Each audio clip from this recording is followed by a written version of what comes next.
Good afternoon, abnormals, and welcome back to the Ministry of Abnormality YouTube live broadcast. I am your host, Though Abnormal, and today is Tuesday, May 2nd of 2023. Welcome back to my show. I hope you had an excellent weekend. I hope your week is starting well. In the chat room, I see the lovely Sabrina and the lovely Pew. Hello to you both. How are you? How's your week going?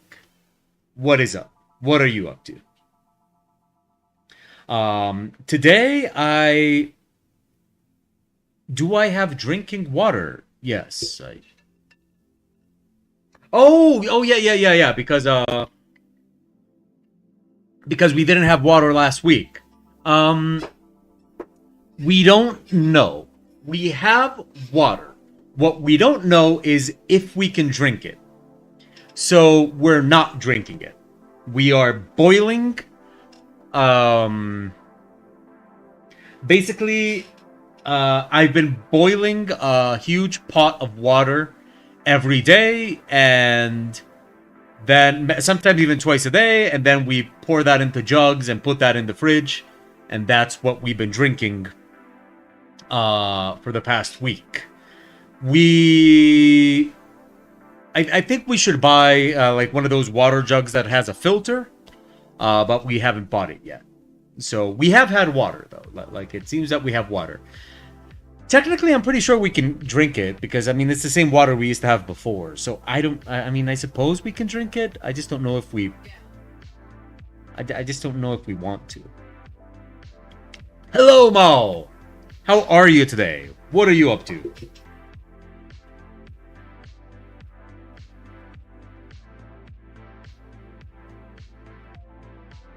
So, you're hot. Well, of course you are.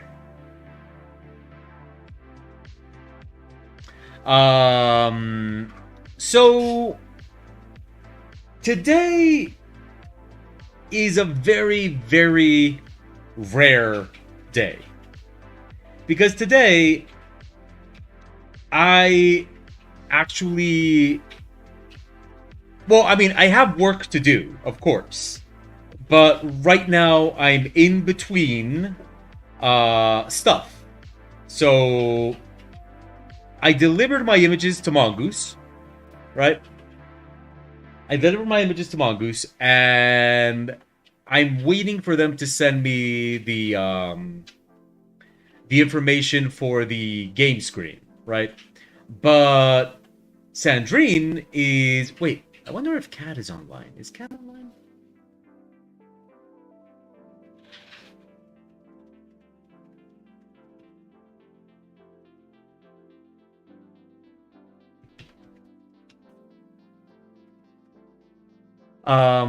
So anyway.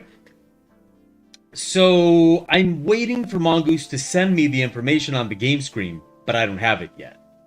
And the work I'm doing for other companies is I should have known that wasn't gonna. Okay, let's do it different. So the work I'm doing for other companies is work I can't show, right? So but it's good, right? Like I'm not behind schedule or anything. So on something that is extremely rare in my life, this afternoon, I actually just get to work on whatever I want. Now, Pew did propose that what if I were to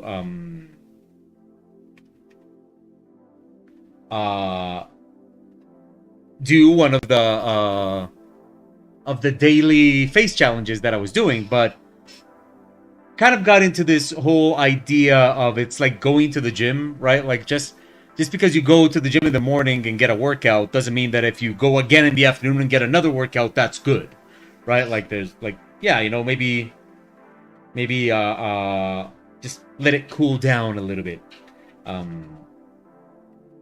So yeah. So right now I'm just kind of I'm gonna work on my own image. And so what I'm doing here is... Give me a sec. So what I'm doing here is I'm doing the base of a motorcycle. Not like a super complex motorcycle image or anything of that sort. Just the base of a motorcycle. And the whole idea here is that I'm gonna render out this very, very blocky, very basic motorcycle. And then I'm gonna take it into Photoshop and draw on top of it and make it a really cool motorcycle, and then put a person on it. And since I'm doing the whole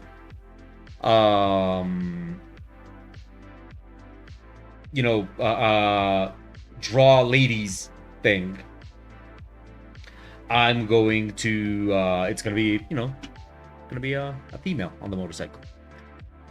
Sabrina, I love the face stuff. I'm going to use it to be more active on Instagram again. It's a goal that easy to implement in my daily life and gives me the oomph to do. Yeah, I'm kind of seeing it that way as well, in the sense that it's kind of a neat way to sort of revive a little bit social media presence and stuff like that. So I'm definitely into the whole aspect of it I'm definitely into the whole aspect of it where it kind of ends up reactivating my social media, I guess would be a way to put it. Right.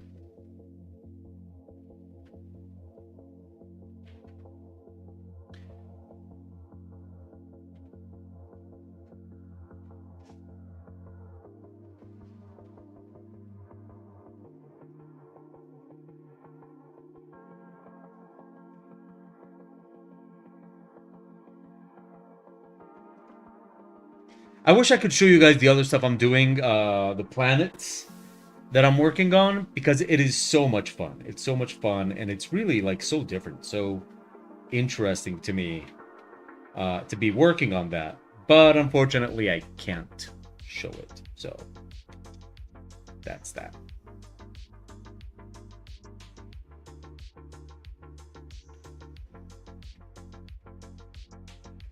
NDAs, like Sabrina says, they rule our lives.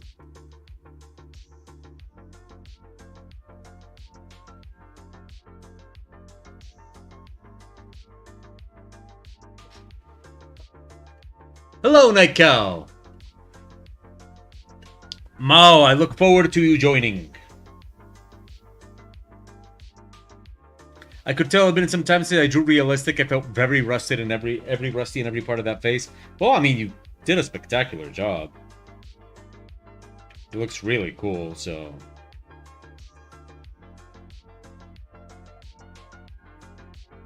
Okay, now what we're gonna do is we're gonna render this in Workbench, and we're gonna give it so this, wait, but I want to adjust the camera a little bit, not have it so inclined. That should be good enough. Let's see how that looks. Perfect. That's what I want. That's what I need. I spent $190 on a Kit Bash set from Kish Bash. Yeah, I spent $190 on a Kit Bash set from Kit Bash TV. My computer is struggling.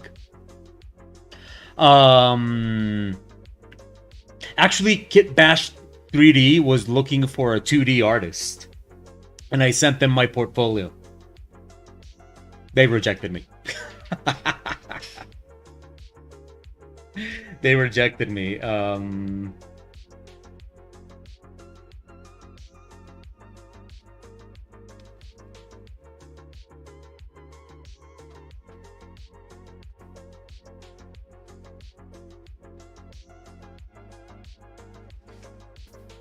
Oh no, but they were looking for a 2D artist. So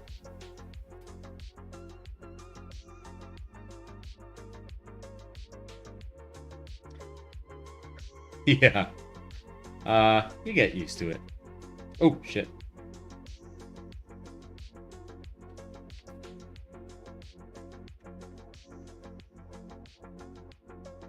Okay, that's that. Now let's move on to Photoshop.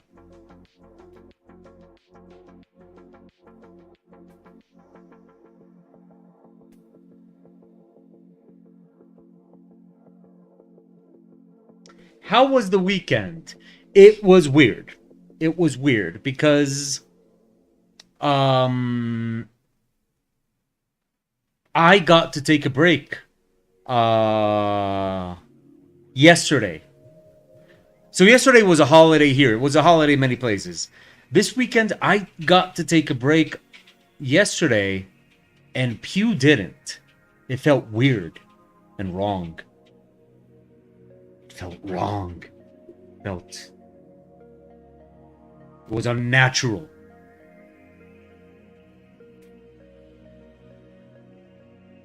It was unnatural and wrong.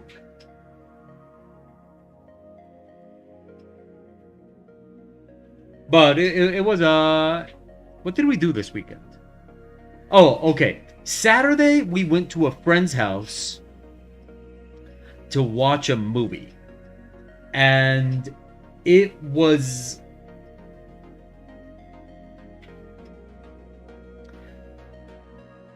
it was uh not good, but at the same time an interesting idea. I saw the Destiny Studio was hiring for an icon painter, but the listing. Oh, right, and you've always said that that would be like your dream job, just doing icons, and that would be like the job for you. I always said that.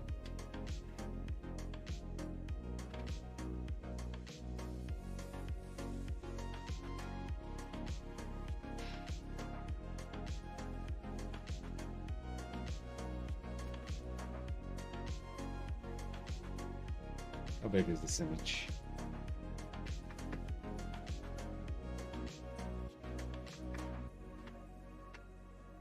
I want to go to work knowing what I'm gonna do every day. Give me monotony. Give me monotony.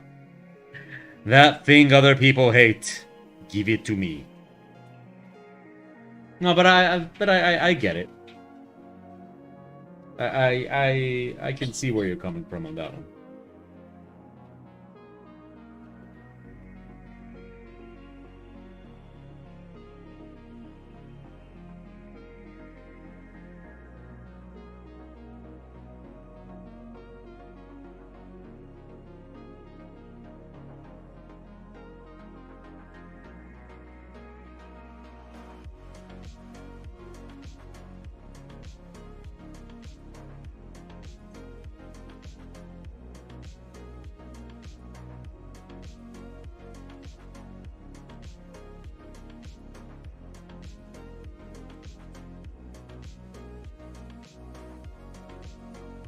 So, what is going on this week? Oh, okay. So the movie we watched was called Dark what? A dark what? Song. A Dark Song is an Irish indie film. So I don't know if that means anything to anybody. It's an Irish indie film about a woman that hires like an occult expert to help her perform a ritual to get in touch with her dead son. She has like a dead kid and she wants to get in touch with the kid. So basically the movie, okay. First of all, it's slow. It is slow to a point where it's like, oh my god, this movie's slow. Like just I'm okay with slow movies, but man, come on. So the movie's slow. And but it has potential at first.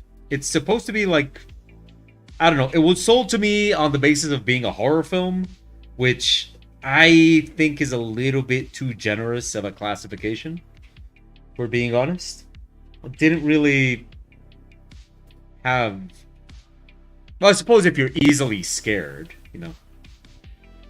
Anyway, at the beginning, the movie is kind of interesting because the way they're going to do the ritual seems to be very interesting, right? Like the guy, the guy, like the occultist that she hires, he's saying like, okay, the ritual lasts like 8 to 9 months. They have to rent a house and lock themselves inside of the house for all that time, and it takes a bunch of steps that take weeks or even months to do. And eventually, at the end of the whole thing, her guardian angel is supposed to show up and grant her a wish and something like that.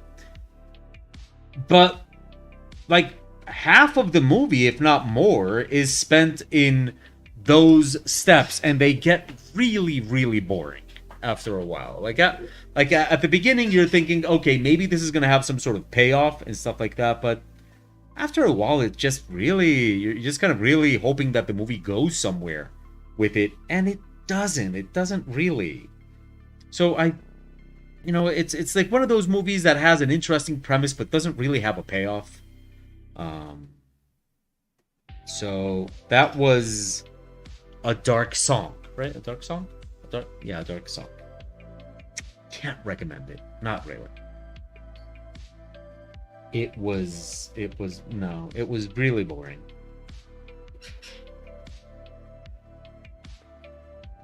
Like, it was supposed to be very tedious and very difficult for the character in the movie, but it's not supposed to be tedious and difficult for me. Like, I'm supposed to be able to get through the movie without a problem. Of course, critics love it. Critics love anything that's boring. And I'm sorry, if anybody watching this is a critic, you know what? You're boring. You are. I said it.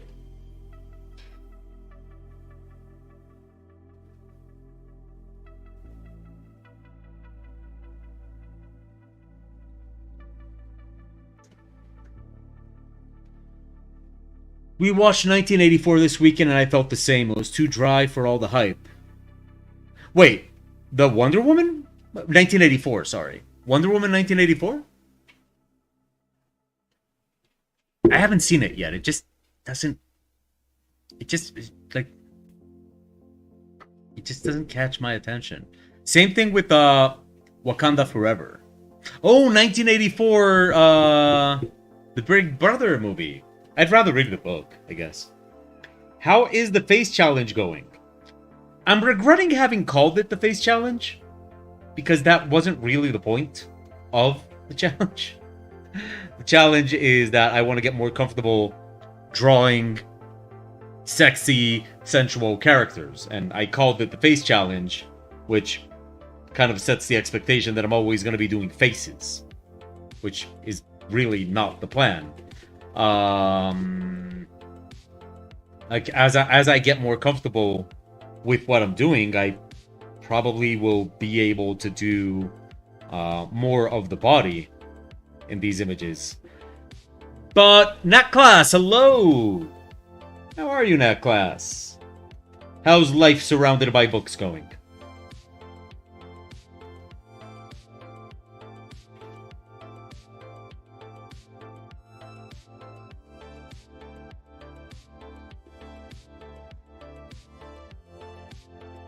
It's all good. It's all good.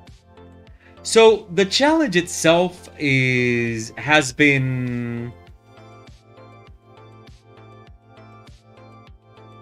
very interesting, because what isn't obvious from the images and the videos that I've been posting are the other aspects of the challenge. Like there's a lot of stuff involved with the challenge that is not just the faces I've been drawing, right?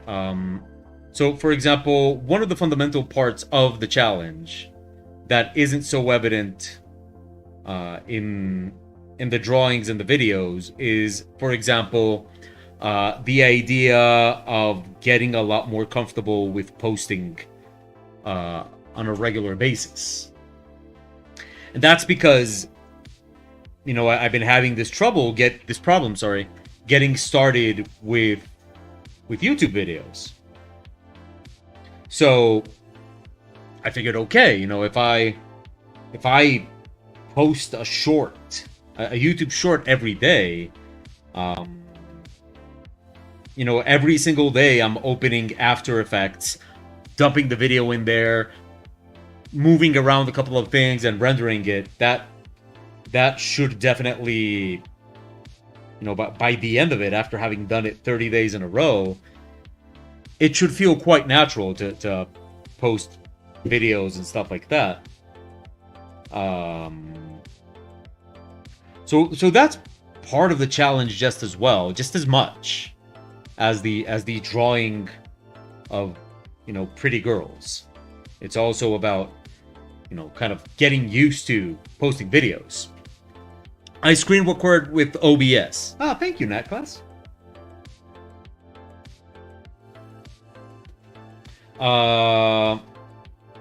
Another part of the challenge is that I'm giving it a lot of thought.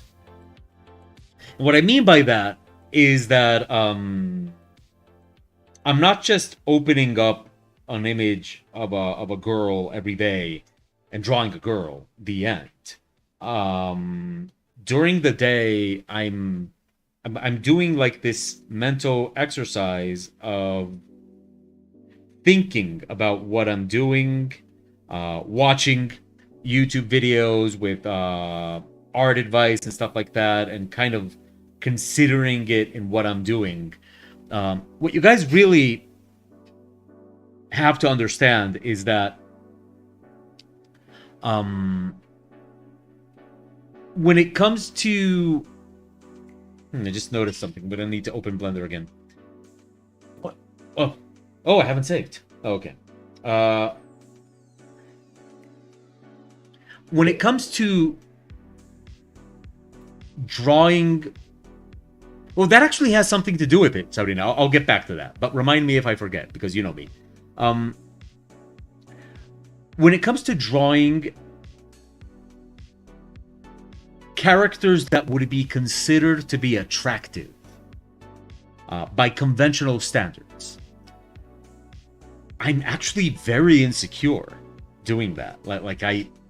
That is absolutely what I would call a weakness in my workflow. I feel very, very, very insecure.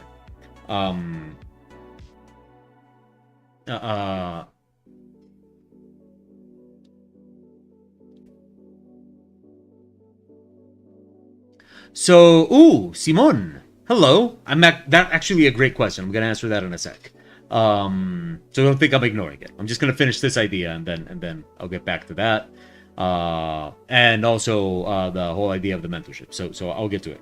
But anyway, so when it comes to drawing pretty girls, I'm very insecure about that. So it's actually very useful for me in the sense of thinking about what I'm doing, because when I'm working on that every day, I spend a lot of time during the rest of the day kind of questioning and second guessing what I was doing. And that's actually been very, very useful for me in the sense that it's led me to ask myself a lot of things about my art and about my process and all those kind of things. So it's been very useful in the sense that, I've found myself asking myself a lot of questions and all that kind of stuff. Now, like Sabrina says, it sounds like I'm doing a mentorship with myself. It has a lot to do with it. And part of that is that precisely I was so disappointed by last year's mentorship that I really just, like, I honestly just, this, I wanted, my initial idea was to do one mentorship a year. And after the experience with last year's mentorship, I was just like, no, I don't want that again, right? I don't want the same experience again. I don't want to go through that again. So it kind of did become this idea of, okay, let's do a mentorship ourselves. I'll make my own mentorship with, blackjack and hookers and stuff like that. And so that became a part of it, right? Like that became a big part of it. Because like I there's still mentorships I want to do, but my experience with mentorships so far has not been the best. And there is a mentorship I want to do. I'd like to do the Tyler Edlin mentorship, but we're talking about $1,000, and it's like, do I really want to pay $1,000 for another mentorship that may or may not work out for me? So yeah. Okay, and now on to Simon's question. I once told you that drawing pretty girls was not very useful for a portfolio. No, I still stand by that. Unless the work you are looking for is drawing pretty girls, which, I mean, can be a job. Unless you're looking for that work specifically, I still think that having your portfolio filled with pretty girls is not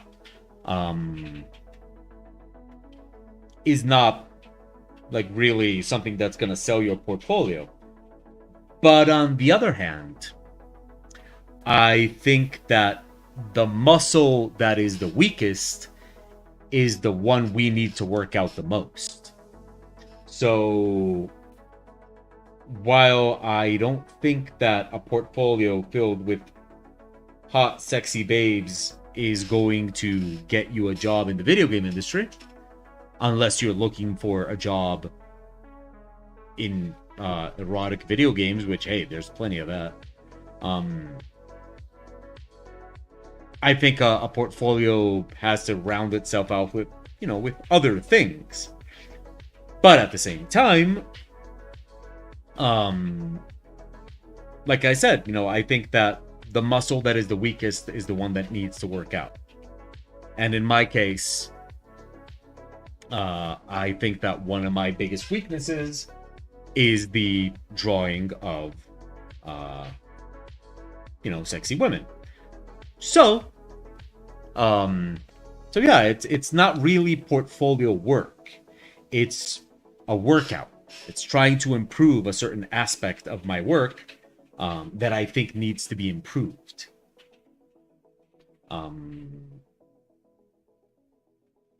Portfolios are very important, and I am a huge proponent of, artists have to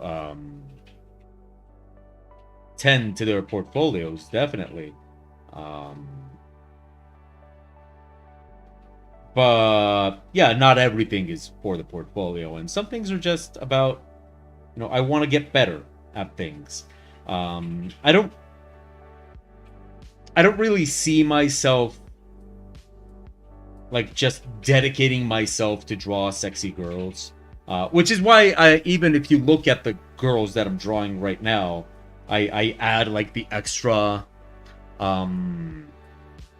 sci-fi and cyberpunk elements to it, because I think it's kind of boring. Just like, look, here's an image of a hot girl. It's like, well, I have internet. I can look at, if I wanted to look at hot babes, I can do it on Instagram. I can go to Pinterest. I can go to Pornhub, or I can look at Pew. Hello, Pew. So, like, I mean, I've just never really seen the point of, like, look, I draw hot women. You could look at real women, but look at mine. So I try to make them more interesting than just the drawing of a hot girl, the end. But it is something, yeah, you know, the basic principle, the basic purpose of the whole thing is the weak muscle gets the workout. It's not my only weakness, that's for sure. It's not my only weakness.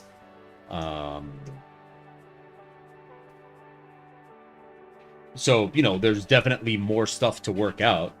But a lot of my other weaknesses are also getting workouts through this. For example, eyes and mouths.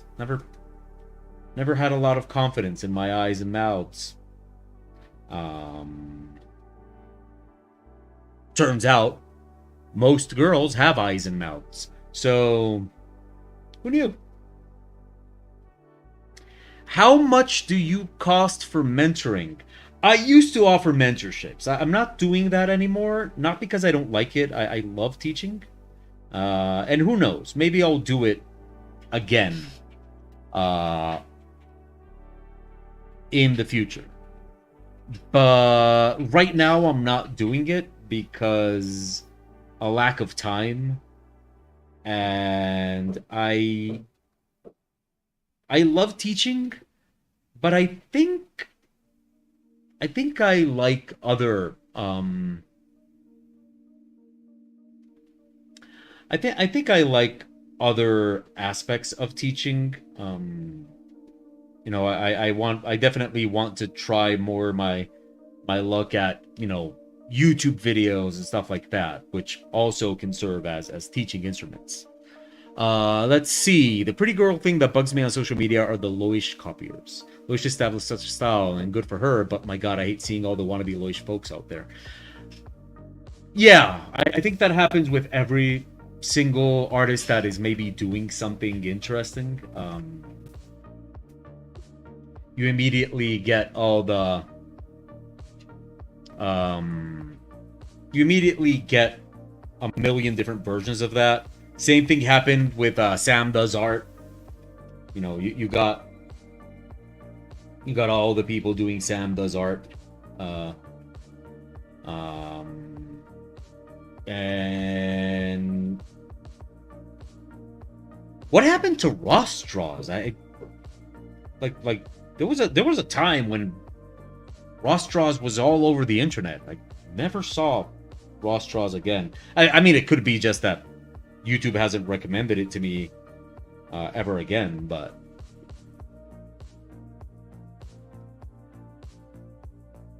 How did the 3D glasses thing go? It went well, but at the same time, it was weird. During the class itself, I didn't get much in terms of a reaction from the students, right? Like they just attended the class, I guess, maybe. Said nothing during the entire session. And that was it. That was the end of the class. The next day at the university, one of the students actually did come up to me and said, "Hey, that was a very interesting class. Thank you." And I'm like, well, I guess, you know, I felt like I was receiving an Oscar. I almost cried and almost did a speech and everything. But that was it. That was it. That was... One student said, "Hey, that was really interesting." The end.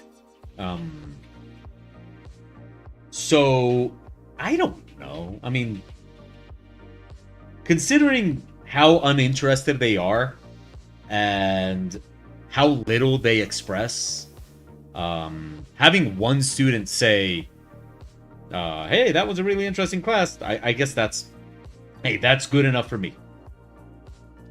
Actually, tomorrow I have to teach that class again to the other group. So there's that.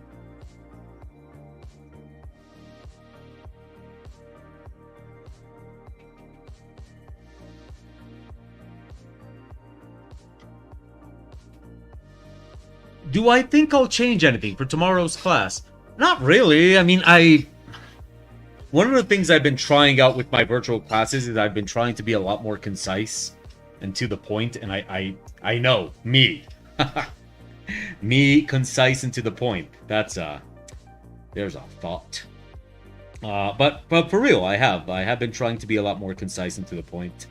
Mostly because I figure, okay, I know that I talk a lot. I know who I am. I know what I'm like. So I figure, yeah, you know what? I'll just make the class short and to the point. It's better for everybody involved, and all that kind of stuff. And the truth of the matter is, last class took me 45 minutes. Last class took me 45 minutes to teach. And that was me extending the topic. Because honestly, teaching people to do Anaglyph 3D in Photoshop doesn't take more than 5 to 10 minutes. Like 45 minutes for that class was actually me extending the topic.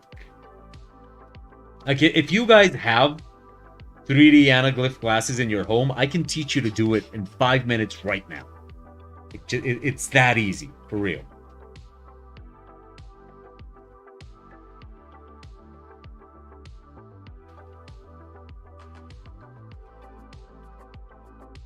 So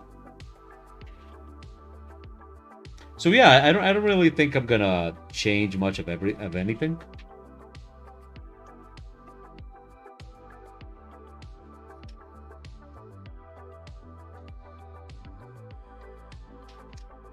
Too bad, Mac class. If you had 3D glasses, I would have taught you.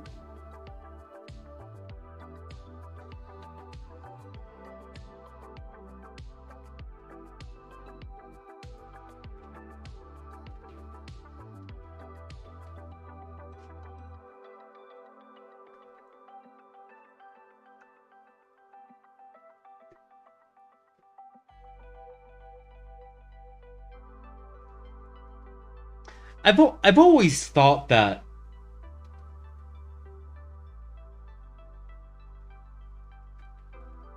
have any of you guys ever stopped to think about how much of an innovation the Nintendo 3DS was, and we just completely ignored that shit?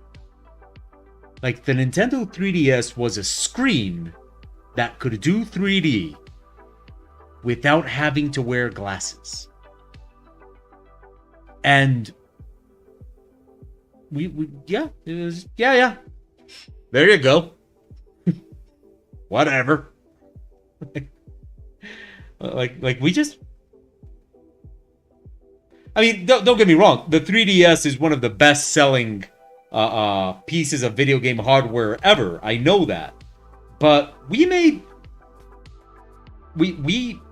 did not make a big deal out of that. And that was a big deal. It was. This was a screen that could show you 3D without the need to wear glasses for it. That's a big deal. But no.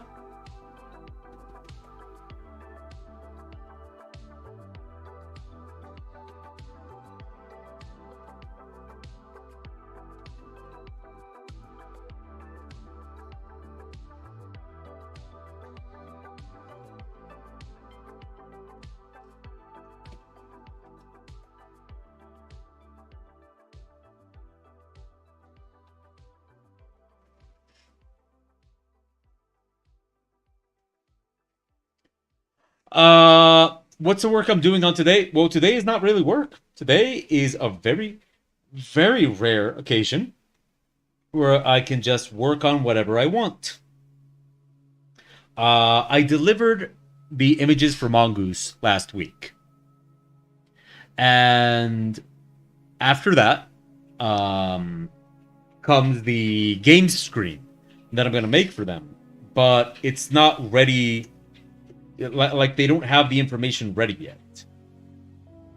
So I am also doing another job for another company, but that one has a very, very strict NDA, so can't show that one. So this afternoon is a very, very rare occasion where I can just sit down and work on whatever I want. And this morning I was feeling like testing myself a little bit. Like, hey, I wonder if I can do the base for a motorcycle in Blender in a short amount of time. And so I sat down and I made this 3D base of a motorcycle in I don't know, like in half an hour. Which I don't know if that's good or not. No, I'm not predominantly a 3D artist, so whatever. That's not really. No, just got it up in there in time for this stream. And so my idea was, okay, you know, we get that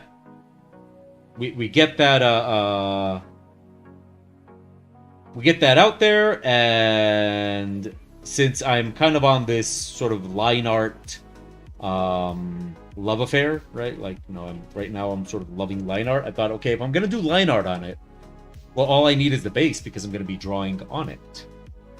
So yeah, that's what's happening right now. I still have to figure out what Friday's art challenge is going to be, because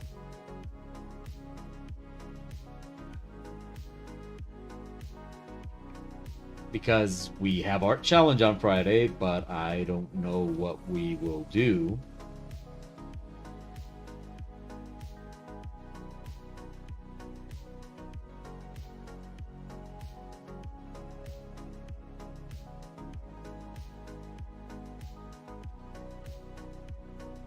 Well, I would love it if you could participate in that class. You're just such a busy. You're filling in zombie background at the moment.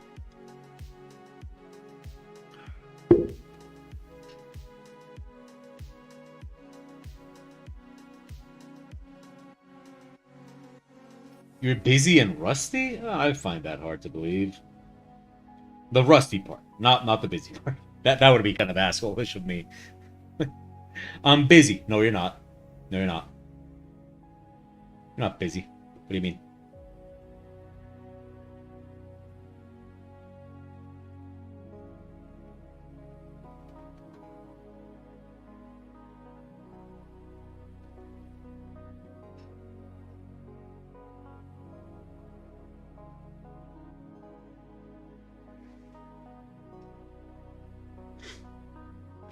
Listen, I can draw a dumb bear like nobody's business, but I need to flex my own art muscles out there. I announced a Patreon revamp to help in future months. Look, if you need me to draw a stupid bear, I'm your artist. But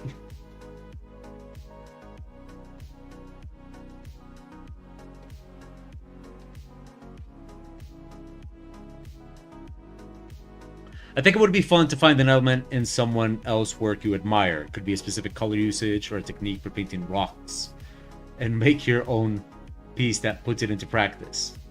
That was quite specific, though. Like almost like you were trying to plant the idea of rocks into my mind. Whoa, rocks. How about some rocks?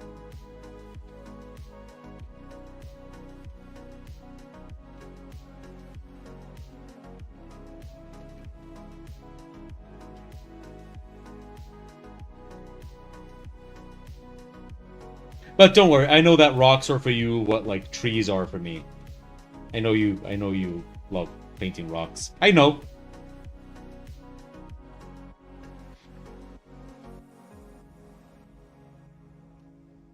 had fun last week. Definitely this week, whatever it is, fun. Trying to follow in 3D aspect. Plus, wait till you see my new textures. Oh.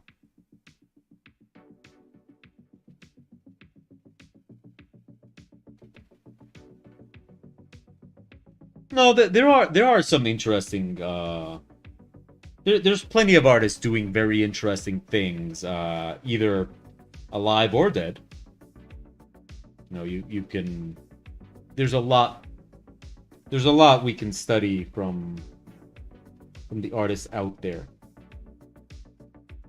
I did forget to mention though that I thought it was very interesting what you said about Ross draws, um, because I had not seen. I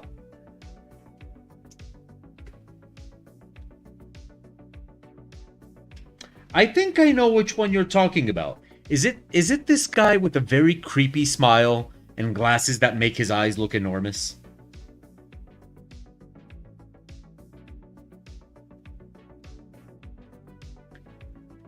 I I I don't like his videos in the sense of how he talks in them, but I like his work. I do like his work a lot. So I don't like the way he talks or expresses himself, but damn, I like his work. I especially like the way he does detail. And honestly, he was part of the reason I said, "Hey, I need to revisit my love for line art," because his his video about how he does excessive detail in architecture made me think, man, I'm a damn good, draftsman. I can draw like nobody's business. I love detail. This video's like for me.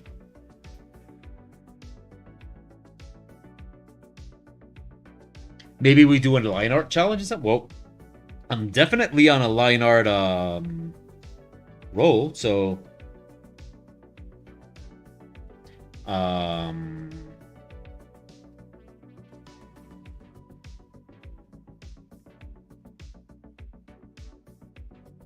we could do, you know what we could do with line art? We could do line art but zoomed out.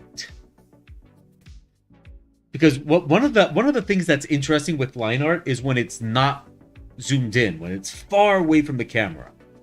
So you have to deal with what happens with line art, but the camera is not close, right? And I think that's interesting to me.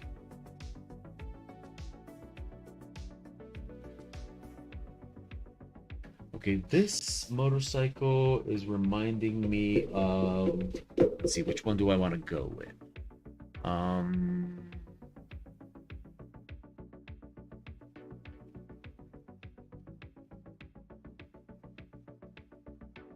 let's go with electric motorcycles. There's some beautiful ones. Um, let's see what we're gonna get here. Uh, Curiosity got me, and apparently Ross created a mentorship school called Digital Art Bootcamp. Perhaps he's busy teaching or something. It that could be the case. He probably got like a project going, and that's where his you know where he's putting in his time. That could be it.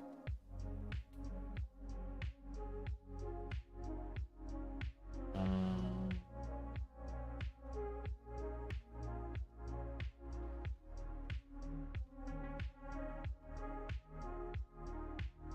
let's go with an electric Harley. They're actually quite nice looking.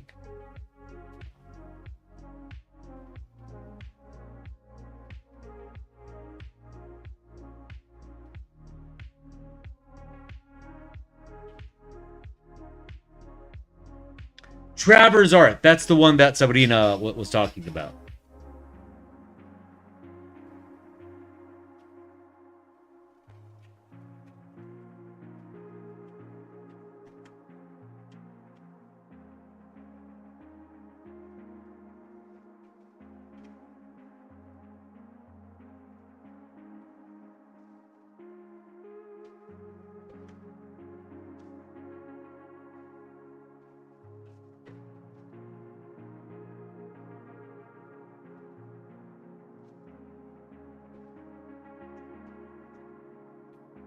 Okay, this is the base of this is almost complete, so we can start.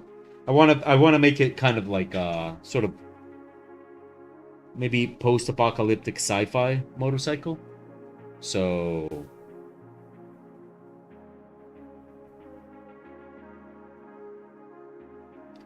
that's where I'm gonna take this. So I'm just kind of getting that base in, and after that we're gonna, and of course we're gonna give it a nice wasteland warrior to ride it. In school, we have to draw a figure with our pencil at the end of a 3-foot pole. That gave some really interesting results. I imagine being zoomed in line art will be something similar. Zoomed out, sorry, zoomed out.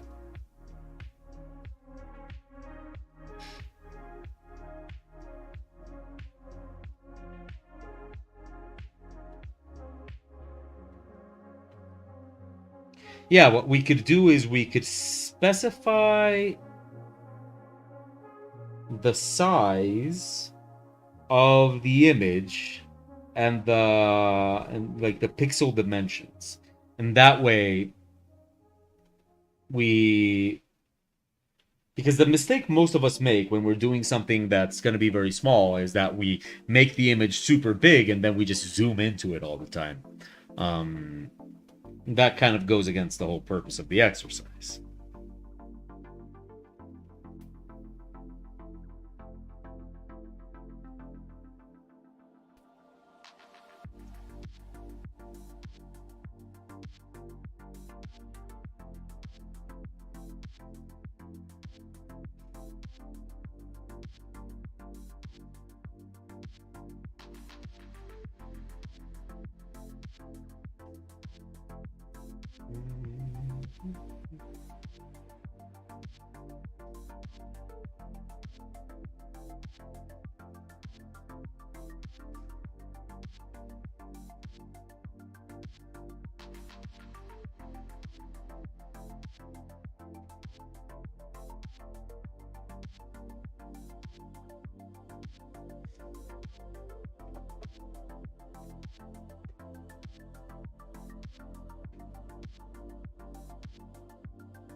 Okay, and we are going to grab this leg and move it over there.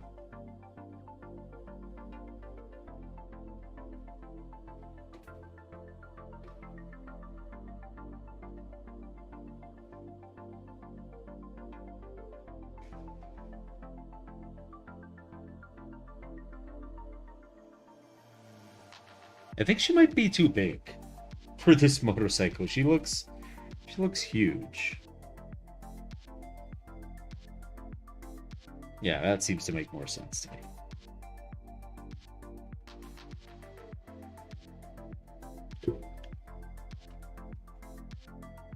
Oh, the other thing I did this weekend was I played Tunic. Um,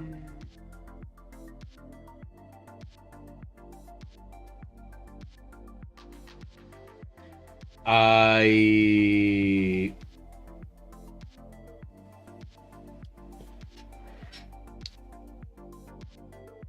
I'm really into it. I'm really into it. It's great. Unfortunately, I didn't finish it, and I kind of thought I was gonna finish it this weekend. Because it kind of feels like one of those games that you finish during a weekend. And maybe I'm too slow with it, maybe I wasn't very good with it, or whatever, but I didn't finish it, and uh, I hope I do. I hope I do. Let's see what future O does, but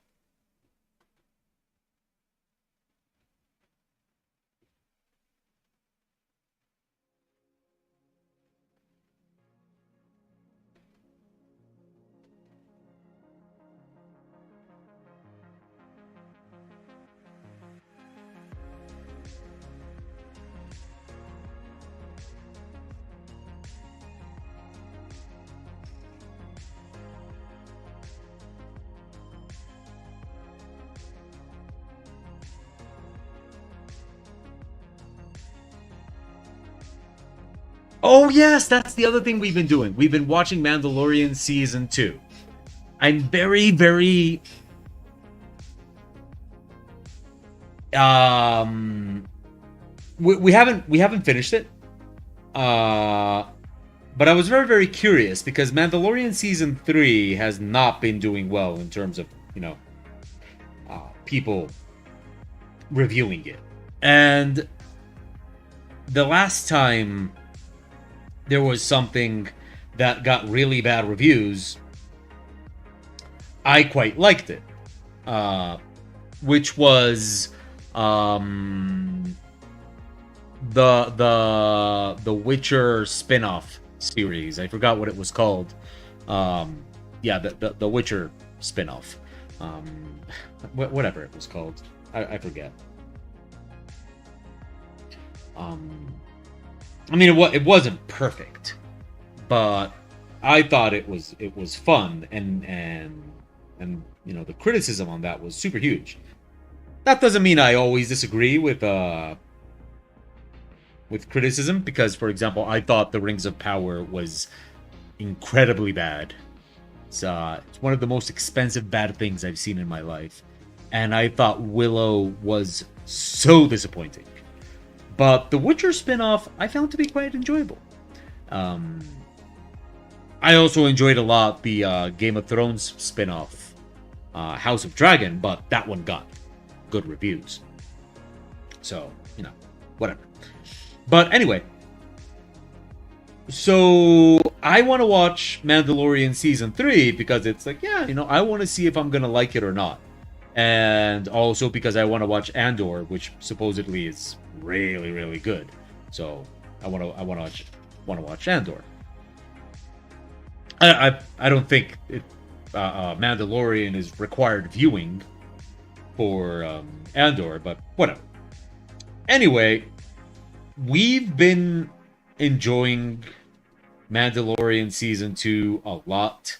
I think Pew wants to adopt Grogu. I'm pretty sure Pew wants to adopt Grogu. Yeah, I'm pretty sure that's the case. Um,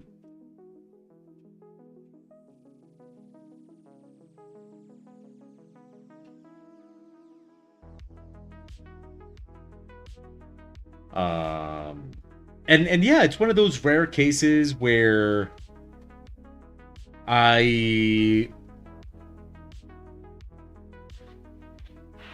it's one of those rare cases where I like all the characters. I mean, the Mandalorian himself, I think is awesome. Uh, where I am in the season, Boba Fett showed up, and damn, I am enjoying his presence in that. We absolutely loved Ahsoka. And I'm so looking forward to that series. I'm really looking forward to the Ahsoka series. But Ahsoka, her appearance in The Mandalorian, damn, I really, really liked her appearance in that series. Um, definitely, Rosario Dawson is my Ahsoka. Holy crap, loved Ahsoka. Um, I liked Boba Fett too, and uh, shit, I forgot the name of Gina Carano's character, but I also think she's awesome. I forgot her name though. So yeah, we've been enjoying it a lot. Like that has been a great series for us.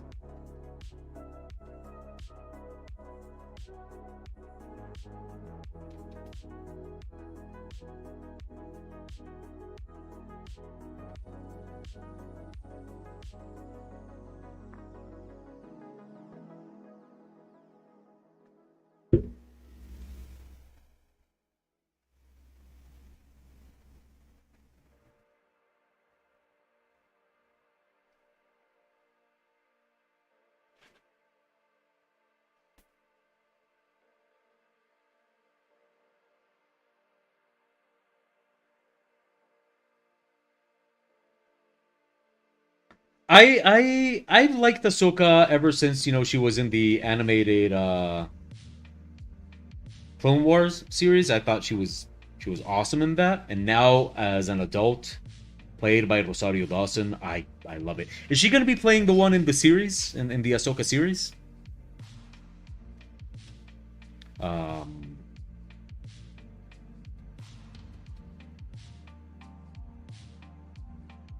because if so, I am so in. Like just everything about that character was awesome.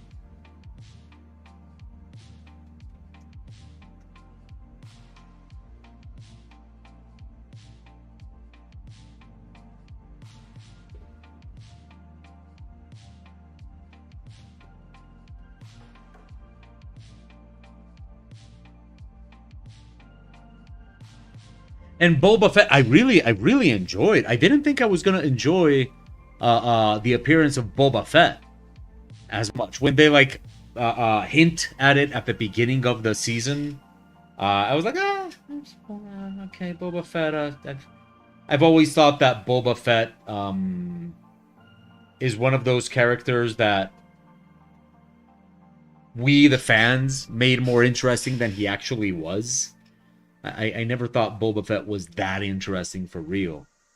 But now I'm like, yeah, Boba Fett. Like, woo, let's learn more about Boba Fett. Um,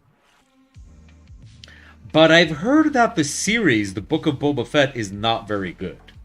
I don't know if anybody here has watched it and has any opinions on it.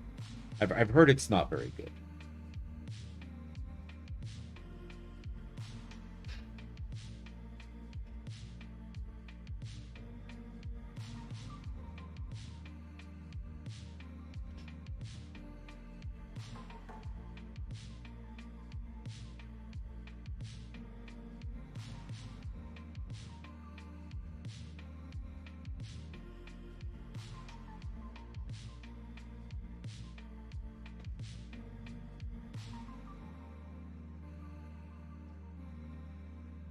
Okay, let's see.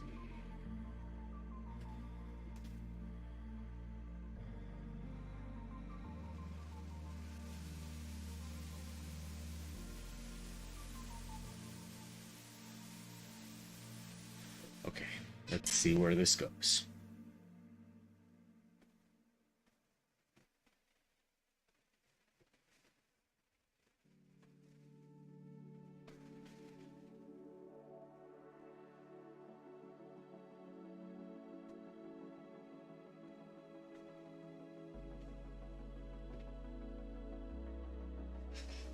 First of all, let's make some adjustments here on.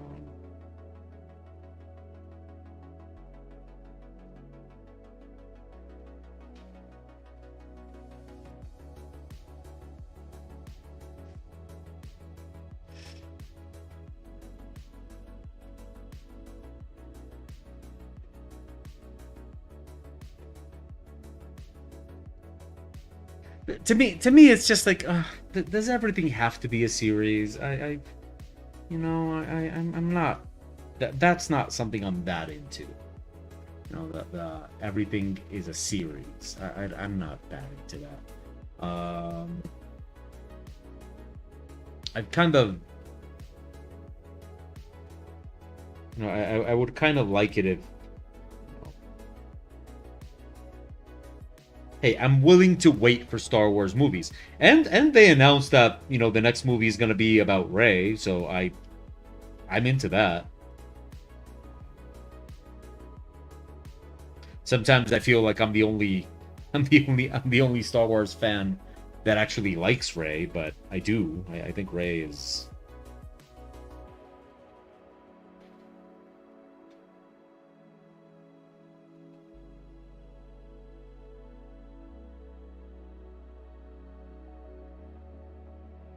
What? That I like Rey?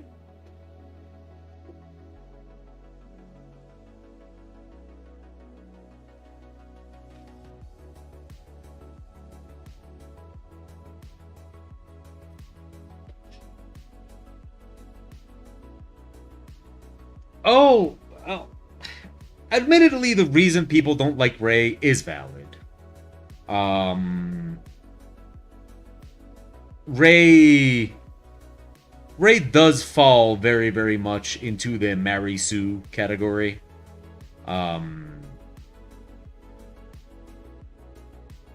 Which I don't know. I don't think that's such. I mean, yes, Mary Sue is poor writing and stuff like that, and Rey definitely, Rey definitely falls a little bit into that category, in that things just seem to work out for her. You know, things just seem to go her way. But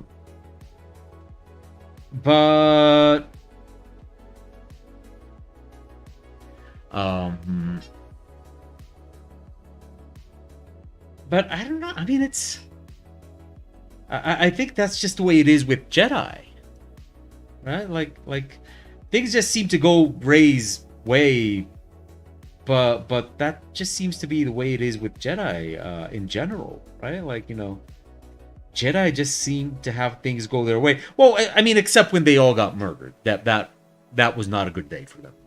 You know, that was probably not a good, that was probably a bad Monday for the Jedi. But other than that, other than Order 66, things normally seem to go the Jedi way. So it didn't feel that off for me when things just seem to go Rey's way, right? Like,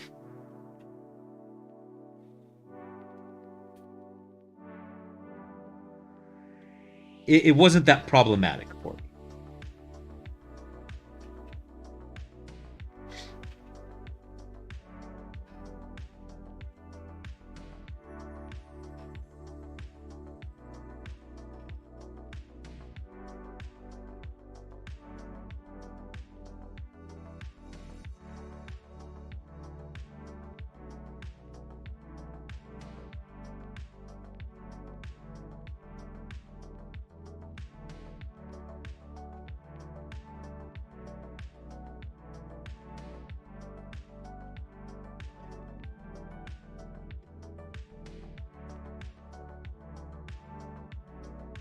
Well, I do agree with most of the Star Wars community, that Episode 9 was a huge hot mess.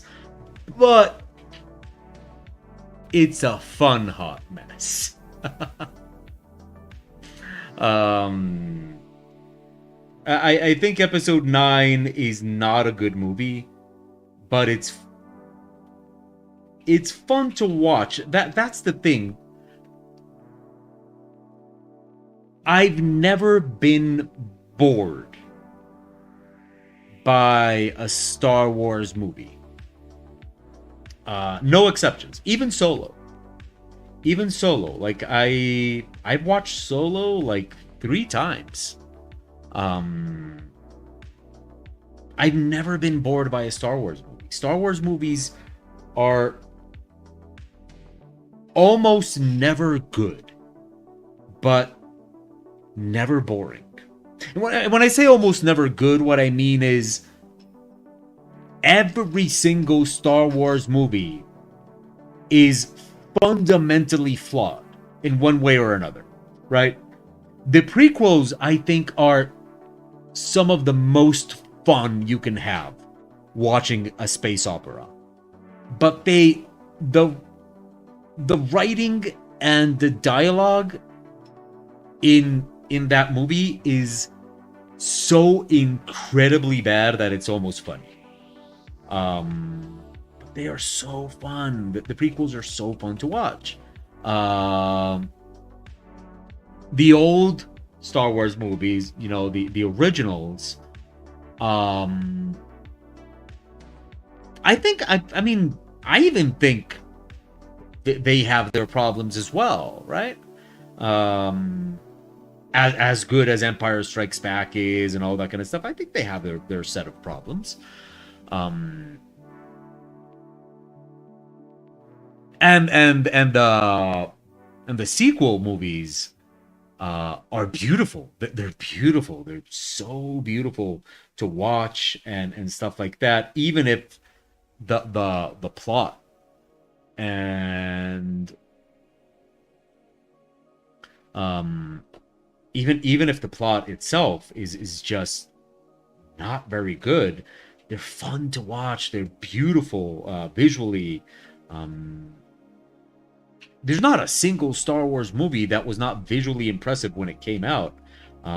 Sure, the prequels look very very dated right now, but you have to remember that when the prequels came out, we were all blown away by that. Like the prequels were just technological marvels at the time they came out. What does it smell so good? Yeah.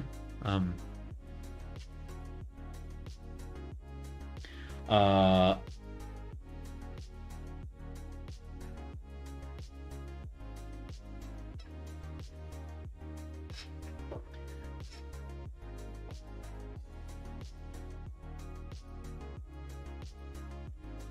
Like even the Last Jedi, which is kind of like the most low key of the movies, has some beautiful setting. Uh, um, and even Solo, which is just not good at all. Um, Solo is still fun to watch. It's just they're just fun.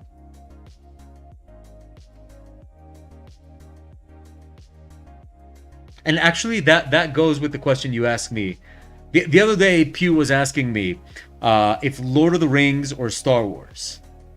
And I think Lord of the Rings is better in many ways, but Star Wars is just fun. Like Star Wars is just a fun time that you can have, right? Like it's just a lot of fun. Uh,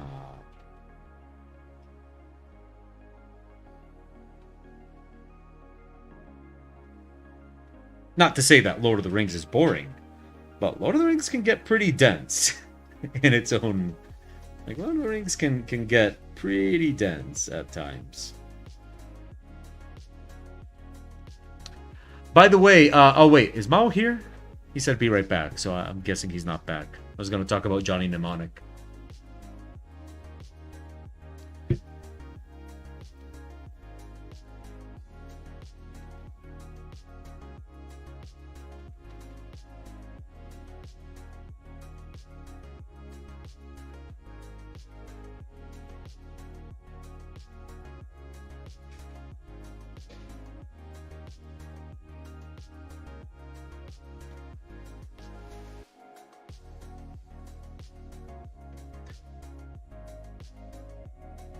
Yeah, that's the thing. I mean, Lord of the Rings is better in almost every conceivable way from an objective point of view. It's obviously better written. Um, uh, the characters, but Star Wars is just so fun. Star Wars is just pure, unadulterated fun, and I will, that I will never ever not appreciate it for that. Unfortunately, so many series really don't vibe with me. Like I'm not a series kind of person. So having it be so focused on series is really not my thing.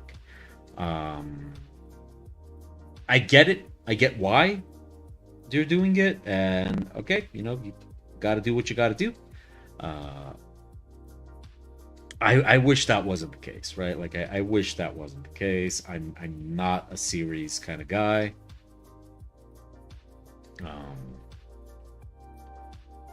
but the Mandalorian is definitely vibing. I'm definitely into the Mandalorian, so there's that.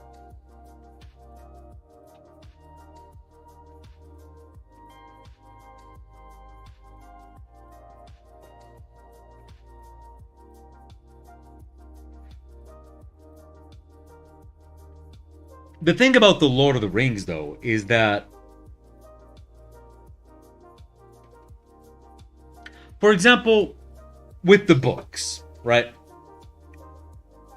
The Lord of the Rings is the Lord of the Rings is not an easy read. And even though it is one of my favorite books, and I've read The Lord of the Rings like 5 times, and I've listened to the audiobooks like 3 times, and I have like a whole section of the library dedicated to The Lord of the Rings, and I have like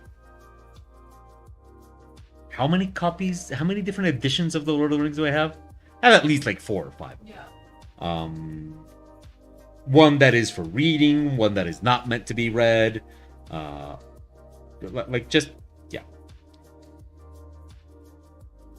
Even then, it's not a book I recommend. All right. It's not a book I can recommend. I would not if somebody asks me that they want to get into fantasy, I can't go with Lord of the Rings. I just can't. Lord of the Rings is definitely not for everybody, and I do not consider it an easy read. Quite the opposite, really. I think The Lord of the Rings is difficult to read. I think it's difficult to get into. Not difficult to read on a technical level, right? Like it's not like it's like advanced reading or anything like that. It's just The Lord of the Rings is a very slow book. Something like the Two Towers, because anybody that hasn't read The Lord of the Rings doesn't know that when you read the Two Towers is definitely half of it is Sam and Frodo and Gollum going to Mordor, and the other half is Aragorn, Legolas, and Gimli trying to rescue Sam and Pippin and all that. But what a lot of people don't know is that the book, well, people that haven't read it, of course, is that the book is divided in 2, literally, right? So you get the entire story of Sam and Frodo and Gollum in one part, like in one half of the book, and then Aragorn, Legolas, and Gimli. And even as a huge Tolkien fan and nerd, I have to admit that the half of the book that is Frodo and Sam and Gollum, that is not easy reading. That is just not easy reading. That is, I've known plenty of people that cannot get past that part of it. And even as a Tolkien nerd, I gotta admit that that part is not. It's just not fun. It's boring. Even in the movies, I find it a little bit boring. Because let's admit it, in The Lord of the Rings, the least interesting thing about The Lord of the Rings is Frodo and the ring. Like, the ring itself is not that interesting, and Frodo himself is not that interesting either, unless you have a thing for the character that suffers. Aragorn, Legolas, and Gimli's adventure is way more interesting. In my opinion, of course. You are free to have your own opinion and be wrong.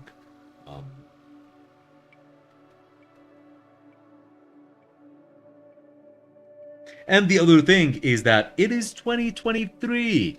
If somebody wants to get into fantasy, there's so many other books they can read. Typool, hello. Don't you want a whole season just about the Elven Rings? Not just a whole season, Nat Class. 5 seasons. That Amazon Rings of Power thing is supposed to be 5 seasons. That's one that I did not think that was good, but I'm curious about what they're gonna do with that brick of a series for 5 seasons.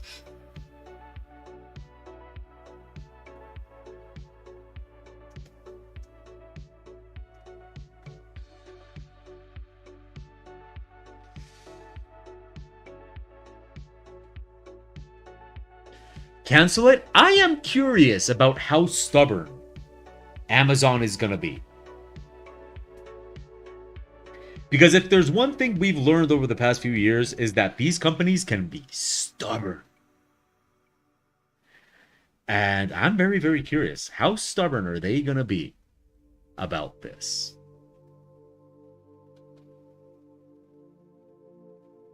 Like, are they going to dump? But, I mean, already it is the most expensive series ever made. And the funniest thing is that whenever like they write about it or anything like that, they're always like, people love it. Like, people love it. And it's like, wait, really? Like, is this people you paid or like what people are we talking about?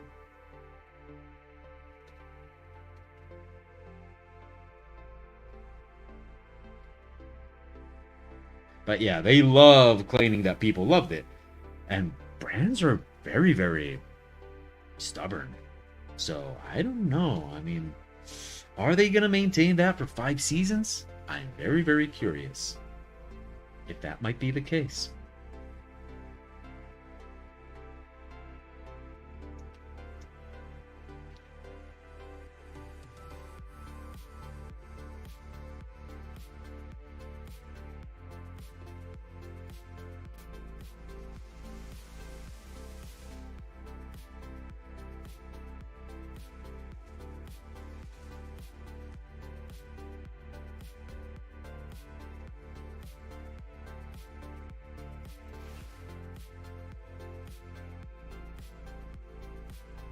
Okay, we'll get a reference for that later on.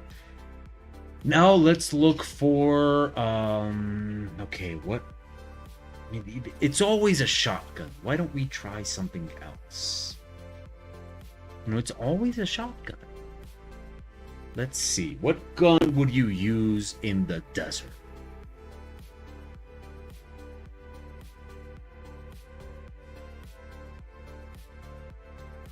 You would use... this is where it shows that I don't really know much about guns. A crossbow. Wow. You guys are really into crossbows. Let's see. Crossbow military. Okay, let's see what a military crossbow looks like. Wow, that is one complicated piece of hardware. Holy crap. That is...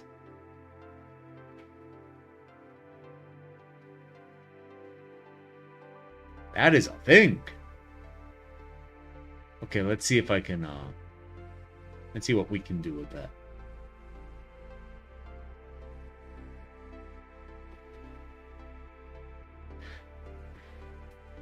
Oh, yeah, I definitely wouldn't include a scope on it, but look at that thing.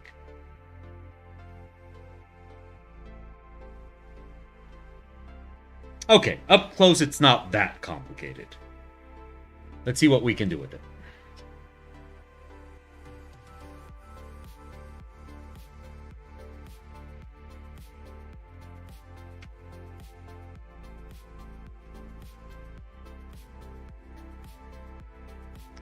Ermax, hello! How are you, my boy? What is up? We are,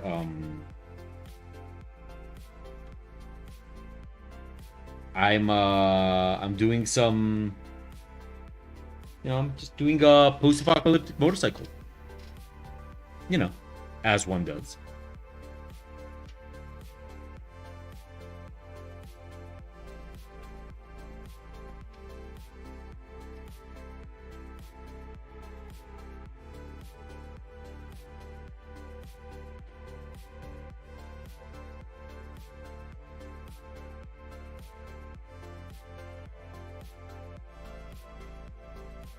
Okay, let's start with, Okay, let's see. So this would be the handle.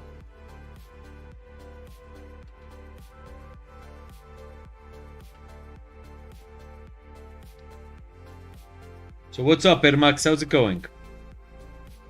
Doing great. Summer vibes are kicking in. I was able to update my portfolio and CV. Awesome. You want to link us to that portfolio or?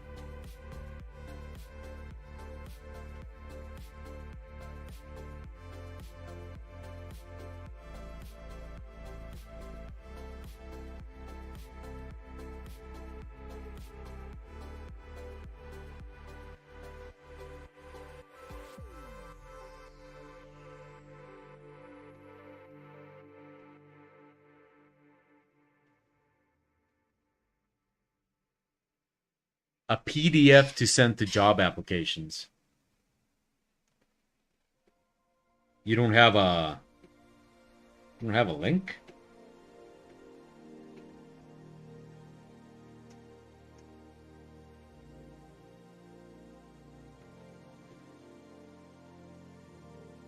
I would highly suggest you have a link. You know, a lot of those places don't receive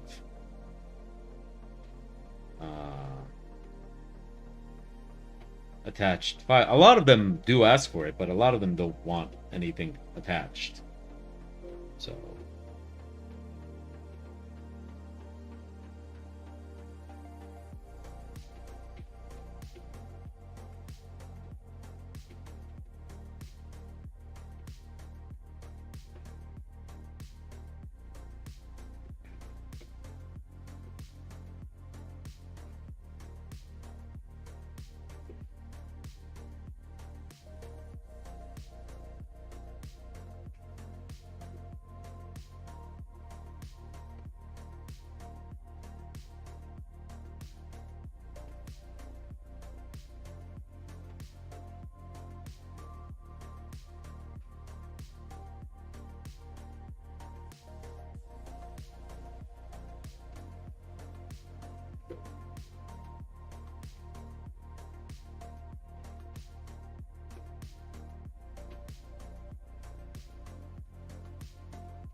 okay, wait. I have to move this whole motorcycle to the right. Okay. Off to the right we all go. There we go. Okay.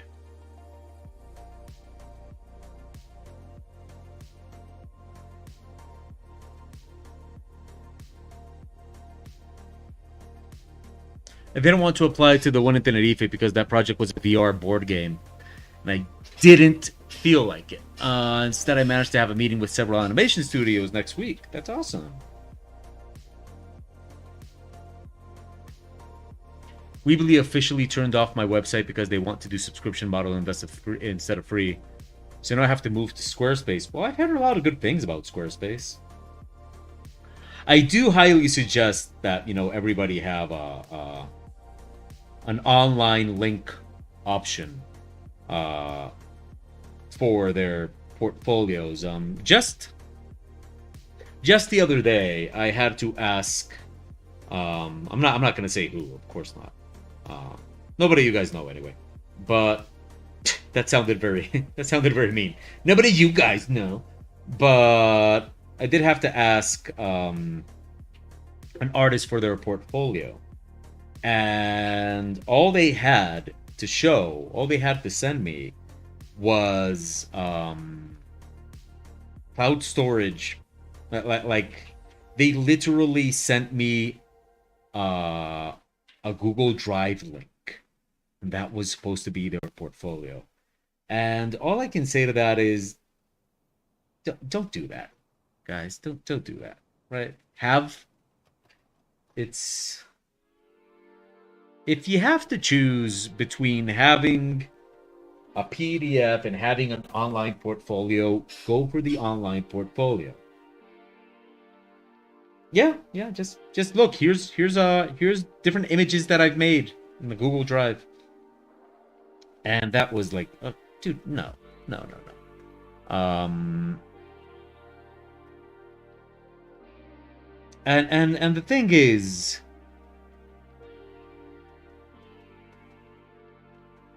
it's far more likely that a potential employer is not going to want to receive um, attached files than that they're going to want that, right? Like the likelihood of what they're going to want is probably more in favor of they're going to want a link and not attached files. Sure, it's not impossible that they might want an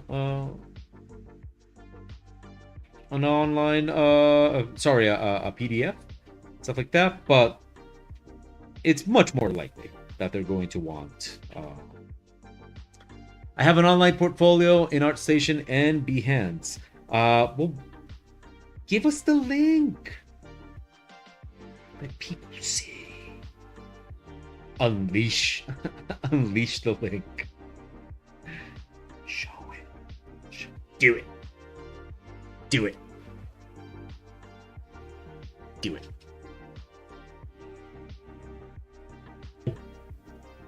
Do it.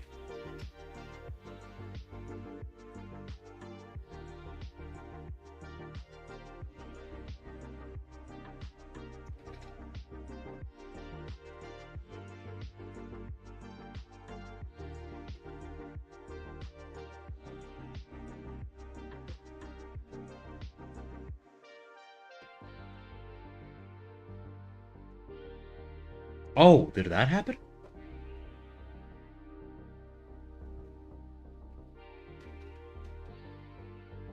Because if that happened, we have a wide selection of moderators that can take care of that issue. We have all sorts of moderators in this community.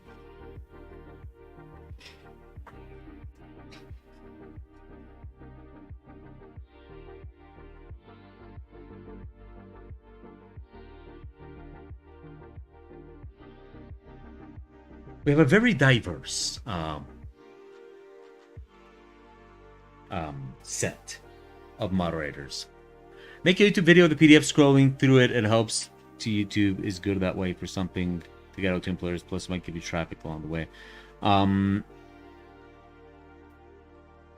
Well, I do think that if you are going personally, like if you're gonna have a live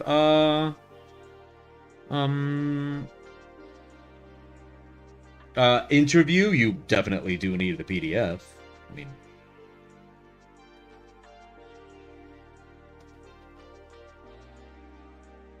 that's also one of those situations where you probably it's always a good idea to maybe have something like a tablet or something like that to show those things.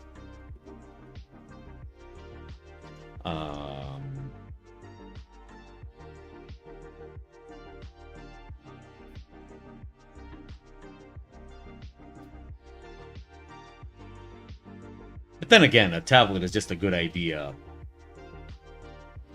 altogether. A nice simple tablet.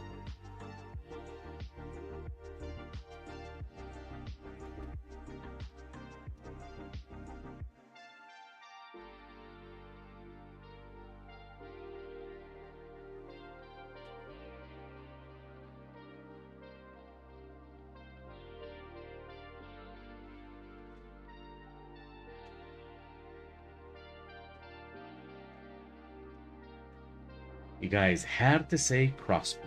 Couldn't be. It couldn't be like, hey, oh, why don't you give her a knife? Why don't you give her a stick? Hey, how about you give her a ball? She could have a ball. She could have a knife. She could have a stick. She could have a tiny mysterious box. She could have nothing. But no, you guys have to say crossbow. Crossbow.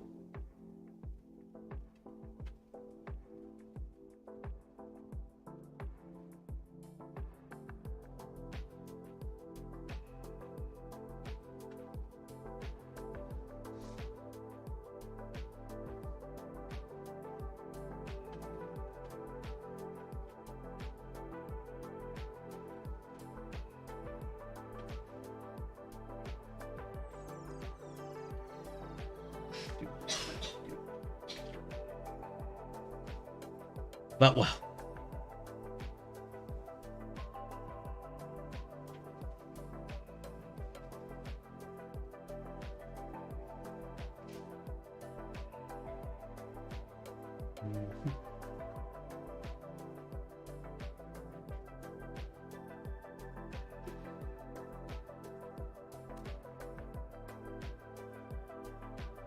Trent Kanuga uploaded a video today about making art that sells. Have any of you watched it yet?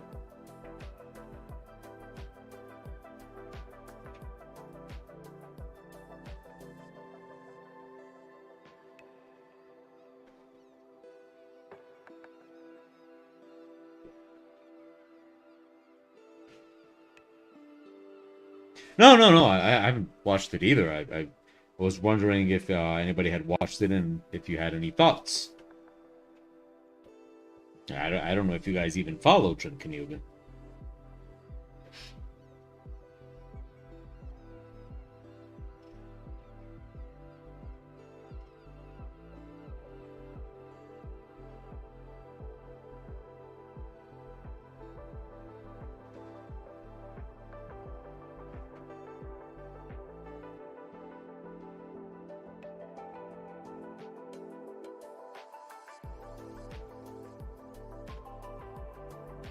No.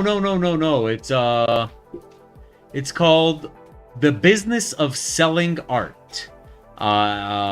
Is the name of the video, and it says, in this video I discuss the basics of the business of selling art for anyone at any skill level. There's also a lot to be said for building a following and how to set up your store for whatever products or services you make. And yeah, maybe I didn't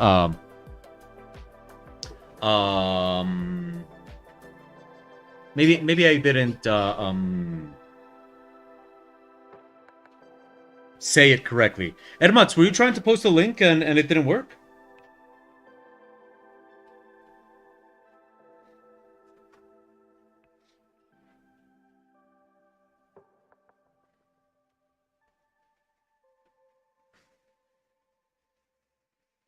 So the thing is, I really like Trent Kanuga and his approach to art, because and I would recommend him a lot to artists that maybe are looking to. I would recommend Trent Kanuga a lot to artists that maybe are looking to work in mainstream industry, but maybe have a style that isn't exactly what you normally see in the thank you, Pew. That isn't what you normally see in the concept art and entertainment art community, because Trent Kanuga is very interesting that way, in that he, if you look at his art, it's a little, sorry, I have to sneeze.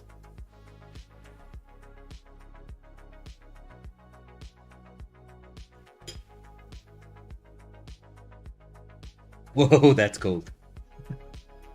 But it's delicious. Thank you, Pew. Pew gave me pineapple. See? Pineapple. Ooh, let's see Alex's portfolio. I haven't seen it in a while. I haven't visited ArtStation in such a long time.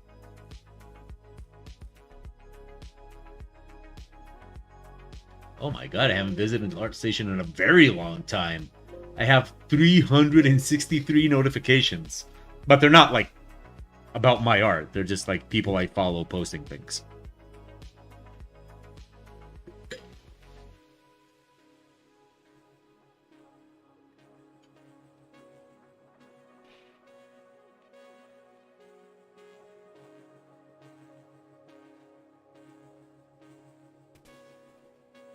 But anyway, so what I like about Trent Kanuga is that when you look at his work, I mean, the man works with huge company. Like he works with Riot, he works with Blizzard, stuff like that, and he's done it for a while. And um, and he and I like what he does because he started like his own company called Aquatic Moon. But also at the same time, he just said like, "Fuck it, I want to make my own video game," and so he did. And but at the same time, he works very, very mainstream, but with a style that I would not consider to be mainstream, right? And I like that. I appreciate that because a lot of times when you look at concept art and video game art and stuff like that, you start to get this sensation that it all has to look kind of the same. So I really, really like it when I see artists that are, you know, bringing something unique and different in terms of style, right?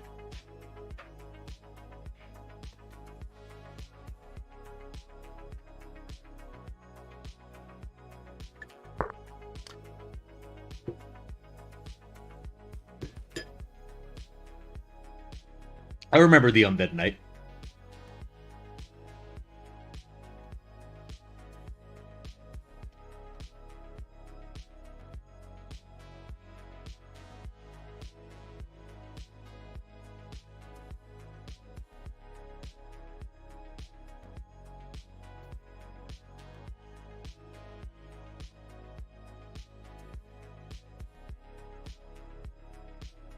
Man, I hope I'm understanding how a modern crossbow works. Antique crossbows are complicated at the best of time. Modern crossbows are like, hey, how can we make something complicated more complicated? Crossbows. I mean, they did the same with the bow and arrow. Have you guys seen like the modern day bow and arrow? Like, holy crap. Does that thing have an engine? It looks like it has an engine.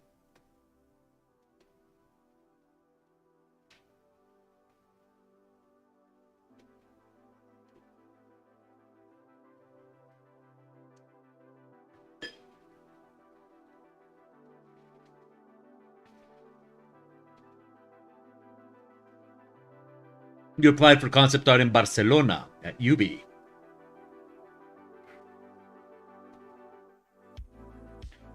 Um,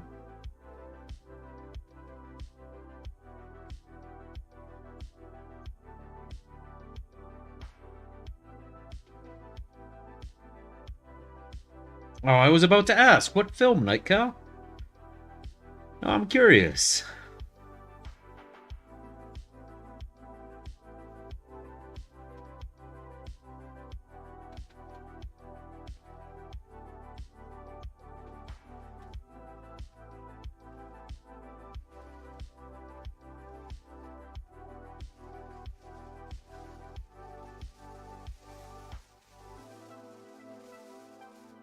Oh, okay, so this one goes from here to there.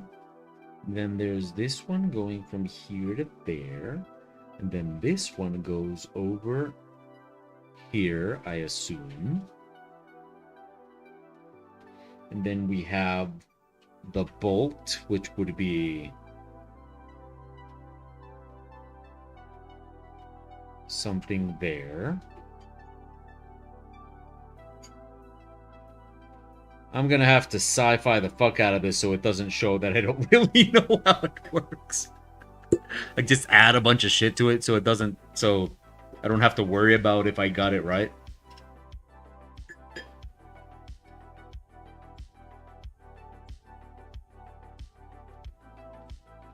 Yep.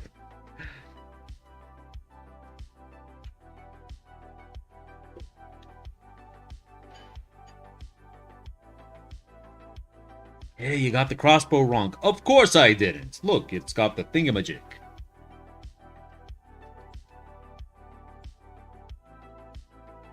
I don't know. I'll add tubes and charms and stuff and like, look, she hung a skull from it or something like that,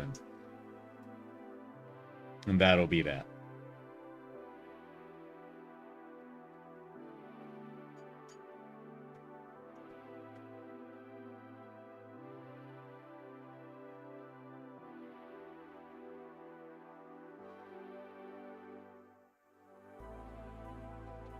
So, Edmax, which one does Ubisoft Barcelona work on?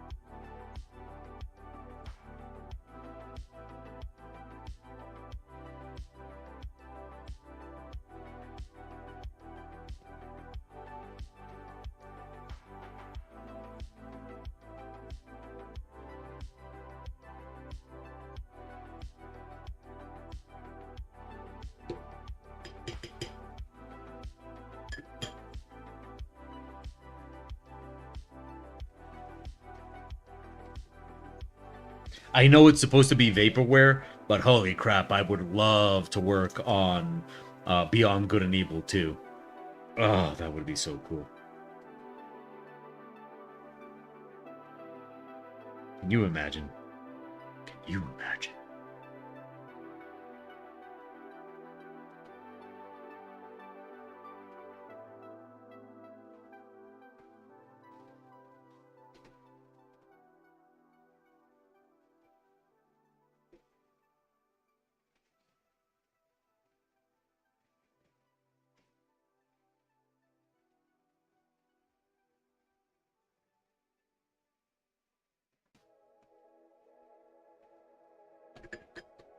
That's what I was going for, Sabrina. That's awesome.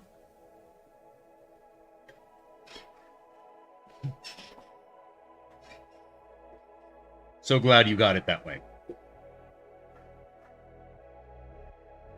Beyond Good and Evil, yeah, the original game, yeah, really, really awesome. And the sequel, I mean, it's supposed to be in development hell, but man, that game looks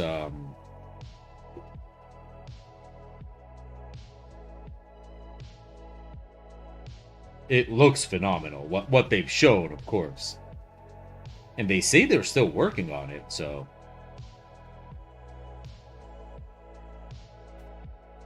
really? That's what oh. Dude.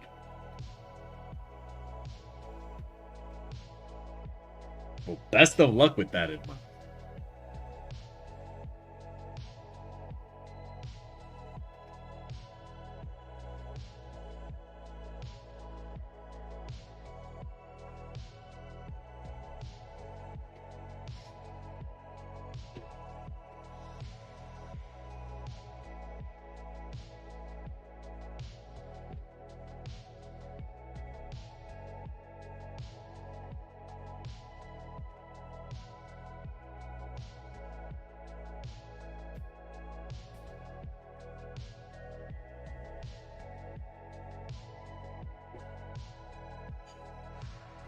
True enough.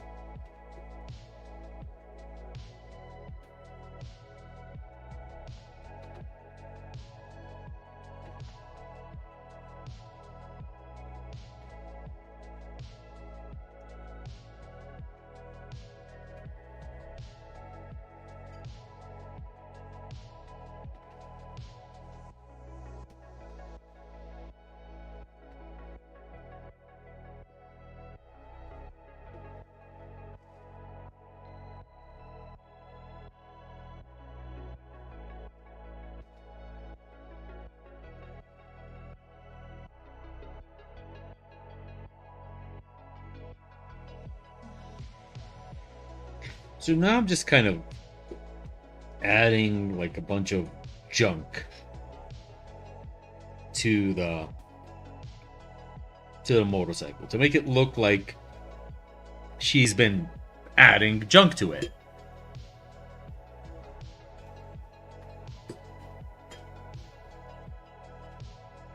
Question for everyone. Dream video game job as artist. Yours would be something related to either Final Fantasy Tactics or Hotline Miami.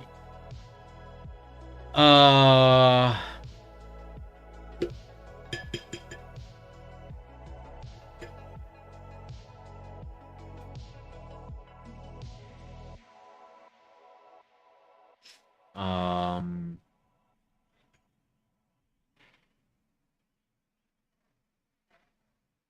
Recently, you got a position as concept artist at a studio called Streamline Media Group. It's been very exciting and challenging. I've heard of Streamline. That's awesome, Simone. Congratulations.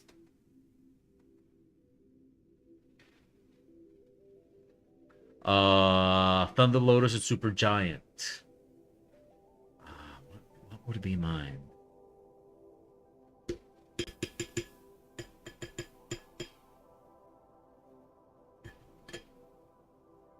Hmm.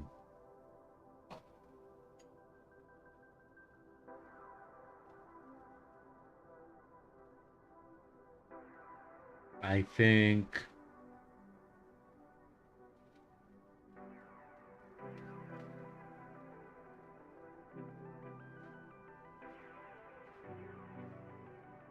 I think something like Doom for me. Something like Doom or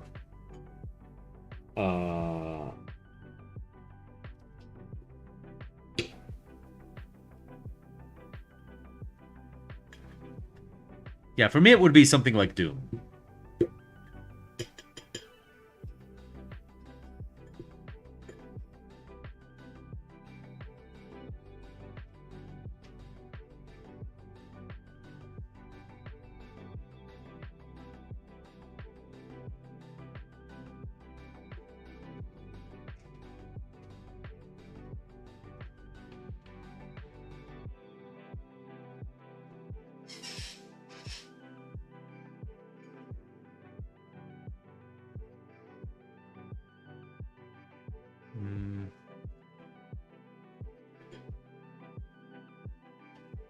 Oh, Death's Door. We have that on our wish list.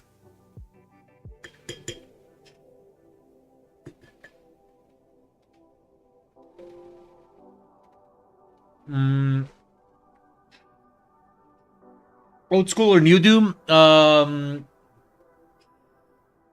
New Doom, but honestly, I think I'm a better fit for a 2D game. I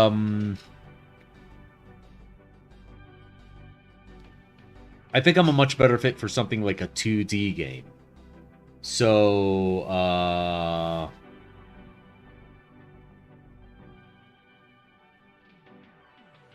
I think I'd have to make it because I would want it to be a 2D platformer, but not pixel art. You know, HD 2D platformer with cyberpunk fantasy. Now, if anybody knows of that game, like if anybody knows what, like, oh, you're describing this game, please tell me. I need that game in my life.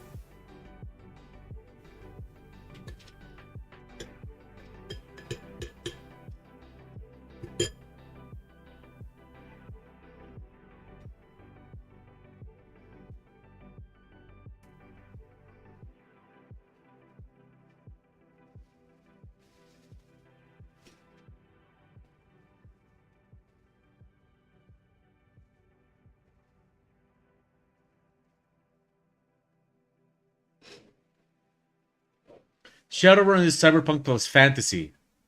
Yes, Shadowrun actually is one of my bucket list items. For example, as a RPG fantasy artist, so RPG illustrator, I would love to do something for Shadowrun. I have not sent my portfolio to the people that do Shadowrun, but I plan to.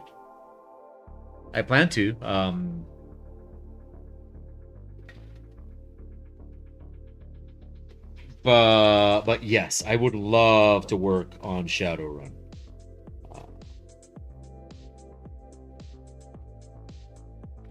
Oh, okay, okay. Not 2D, but still, I would love to be the concept artist for The Ascent. The Ascent. When it comes to cyberpunk my in video games, my favorite kind of presentation of Cyberpunk is the Ascent. And damn, that is a beautiful game.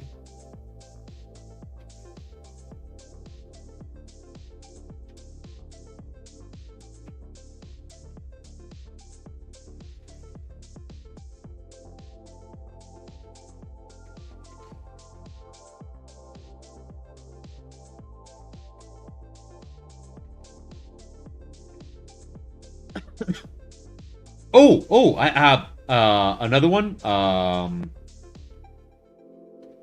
Although it's pixel art, I would love it to not be pixel art, but I still love it. Blasphemous. That would be so good. I wish it wasn't pixel art, and it's not that I don't like pixel art. I love pixel art. I think pixel art is beautiful, and I love pixel art games, but that's not something I would work on, right? Like I don't want to work on a pixel art game, but still, you know, even if it is pixel art, if I had the opportunity to work on Blasphemous, that's something I would just, yeah, I would jump at that.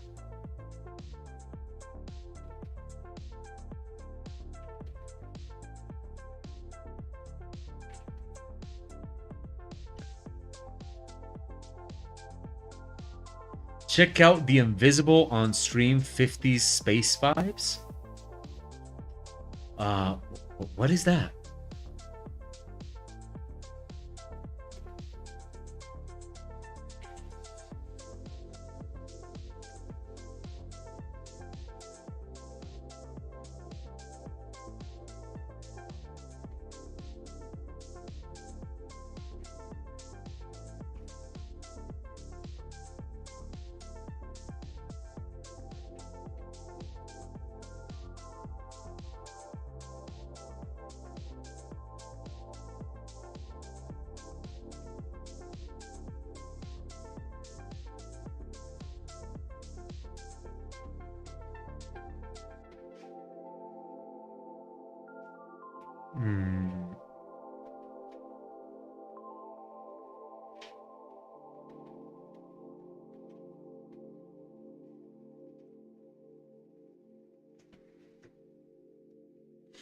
The Invincible on stream 50s Space Vibes. I still don't know what that is though. Like what is that? A video? A video game? An image of a screenshot for a Blasphemous inspired video game in 2D with your style could go long ways in the video game industry. Okay, wait. Let me read that again. An image of a screenshot for a Blasphemous inspired video game in 2D with your style could go long ways in the video game industry. See, thing is, Mao, I actually could make a 2D, and this is a plan that I want to execute. It just takes time, and time. My relationship. Oh, okay, the Invincible video game on Steam. I was reading stream. I'm like, what? Oh no, it says stream. Okay, Invincible video game on Steam. Okay. No, something I've been wanting to do for a while now is I actually have all the knowledge I need to make like a demo level of a 2D platform. I mean, I've done it before. It's just time. One of those projects that gets. Okay, now let me see what it was saying. The Invincible. Okay. Check out The Invincible. Okay.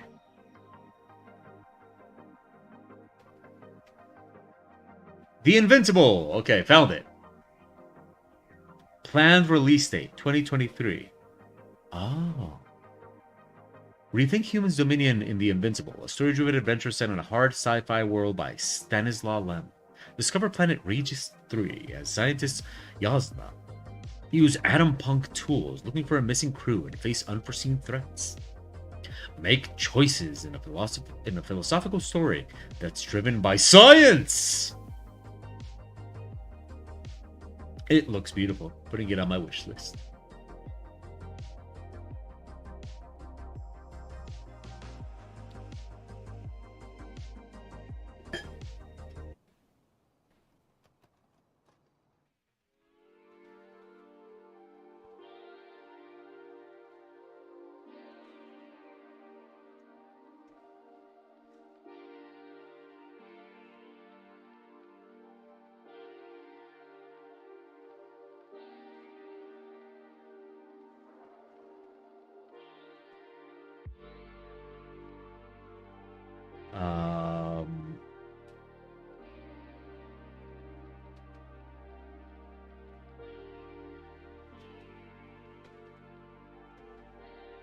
It's actually...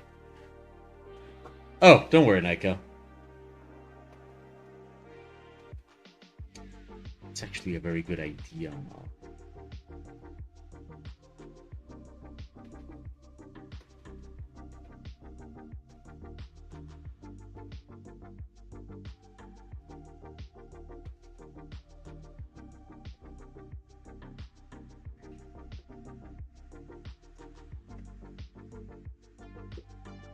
Okay.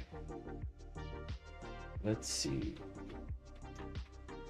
Her head is a bit too large.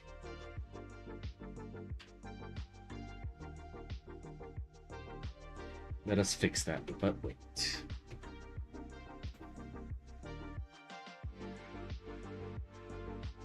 There we go.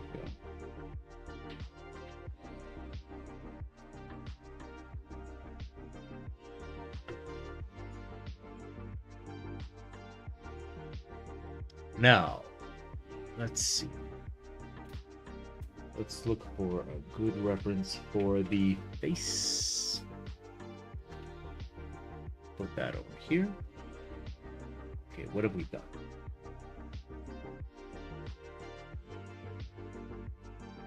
Let's go with... Let's see.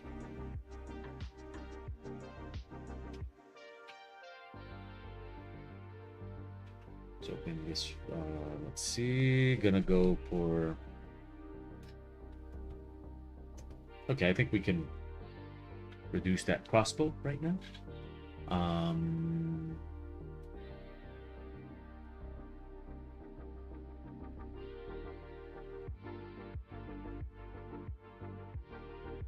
Okay, let's stay with the theme that we're going with these days. So, female face. Looking. Can I steal one from my faces to draw, from my 30 faces folder? I guess that's what we're doing.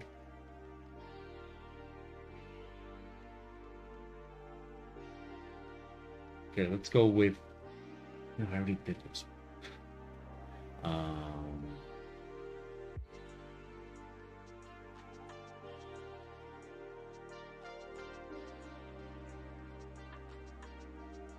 Okay. Got one. Let's go.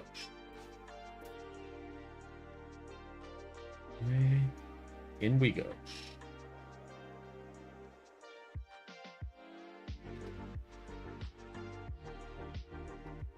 I'm still working very, very low res.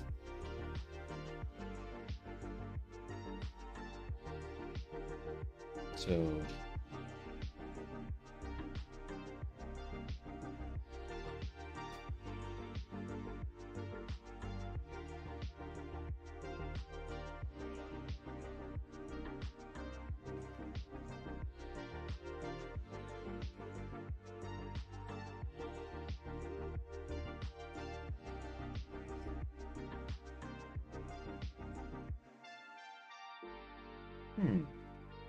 This is kind of similar to what I have planned for Friday's art challenge.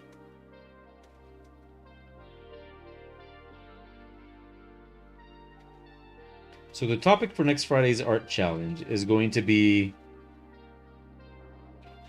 line art from far away, or zoomed out line art. And I don't mean in terms of the zoom that you do when you're drawing it.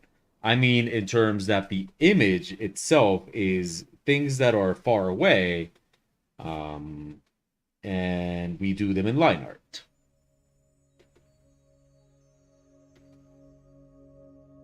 The idea is, how do we still get that level of detail and everything we need while maintaining good looking line art?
And what we'll do is we'll give a requirement of size, because the whole challenge really isn't a challenge if you can just zoom in, like make the image super large and zoom in. Like, no, that's not the idea. The idea is that if the image has a determined resolution and size, eventually you have to start dealing with the fact that, the thickness of the line is going to affect how the line art is seen.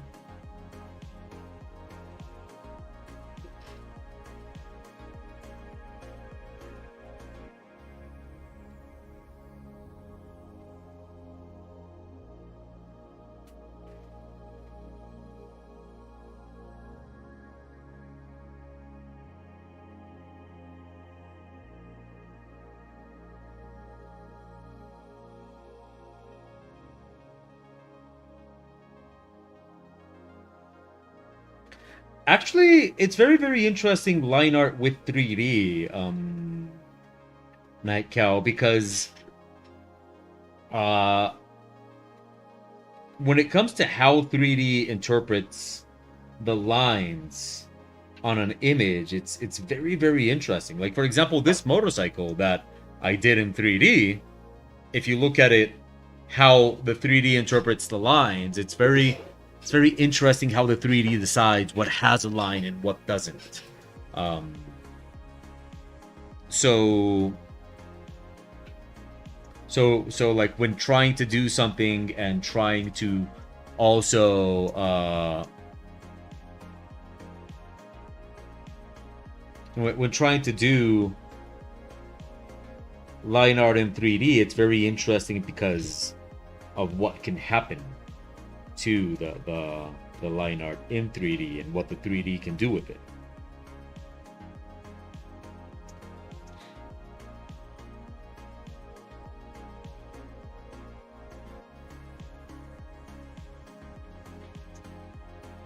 Okay, let's good. What happens if I type in post-apocalyptic hairdo? What happens if I type in that?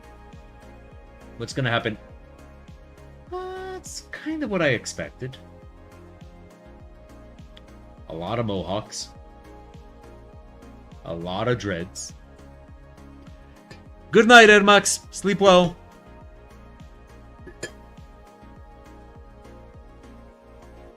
Hope to see you Friday. If you can make it.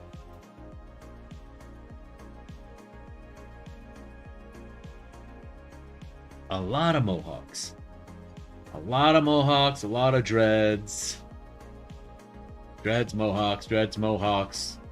Shaved sides.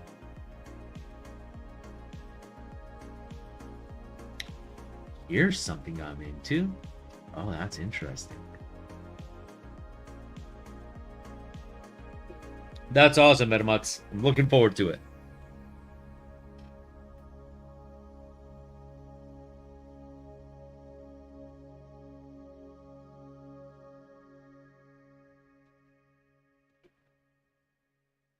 Okay, this woman seems to just have her regular hair, like this reference image that I found, just seems to have her regular hair held back and a spinal cord like braided into her hair. I love it. I'm gonna use that.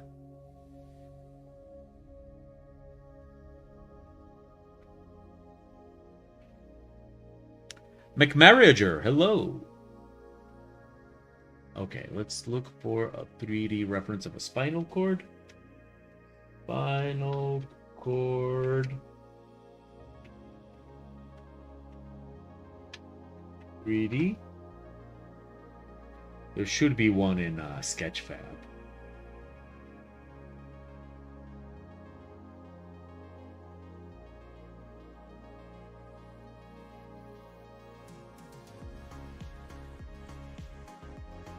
Okay, but I don't want the annotations, Sketchfab. Get rid of the annotations, please. Can we get rid of the annotations? Found a spinal cord in Sketchfab, but it has annotations on it. I don't want that.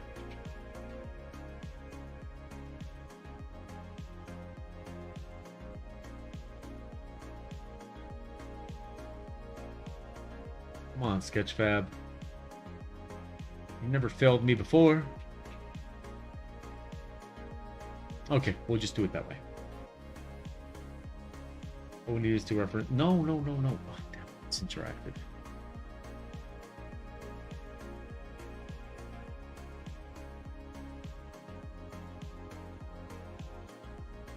Okay, good enough.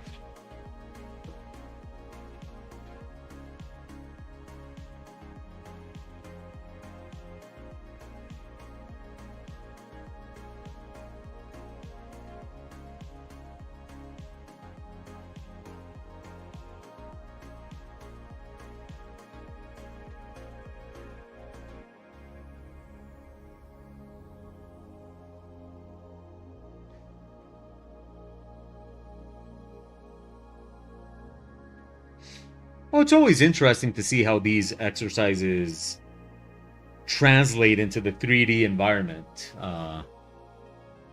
because it is very, very different. It's such a different way. It's such a different workflow.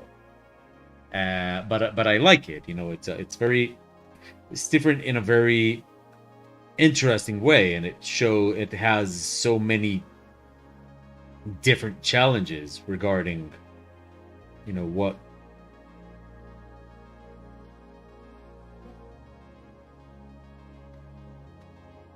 so I'm always fascinated by that kind of stuff.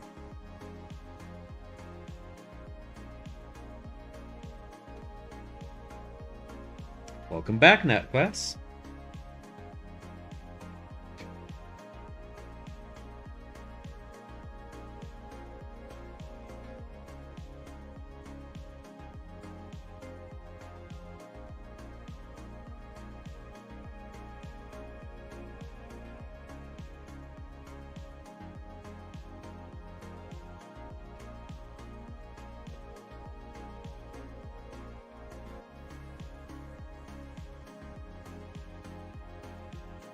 Okay, now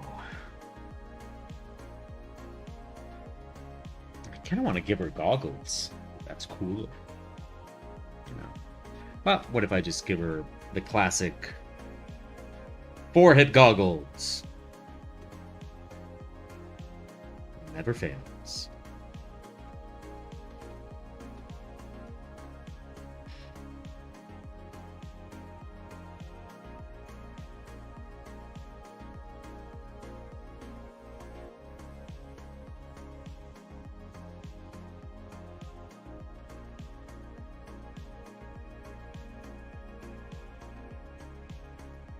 Yeah, when are your books available for purchase?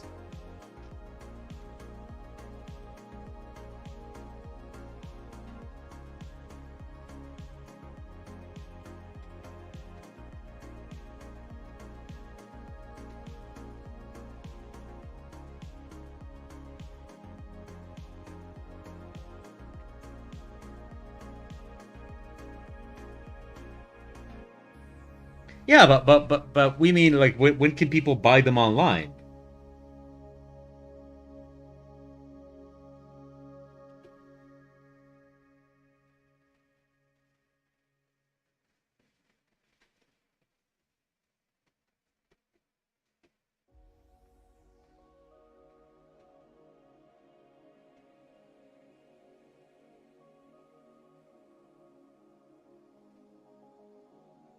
Awesome.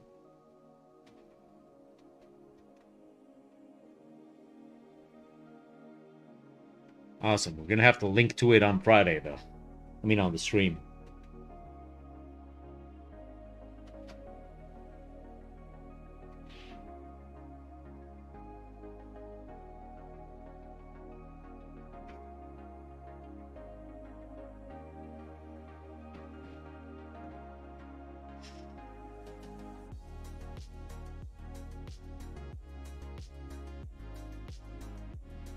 Okay, let's save this. How am I doing on time? Oh, I still got 40 minutes. I can continue the line art.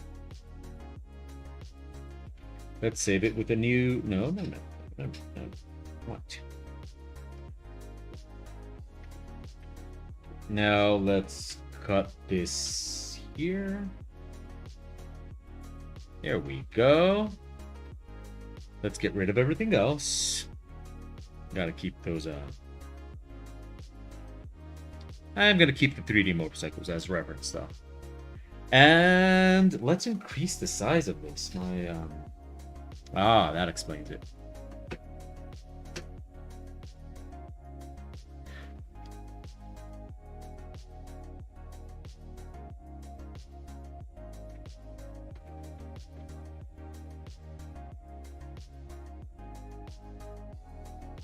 And now here we go. Okay, what size brush am I gonna do this time? That's gonna be it. Let's start with the face. Oh, that brush is huge. Good enough.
What looks awesome?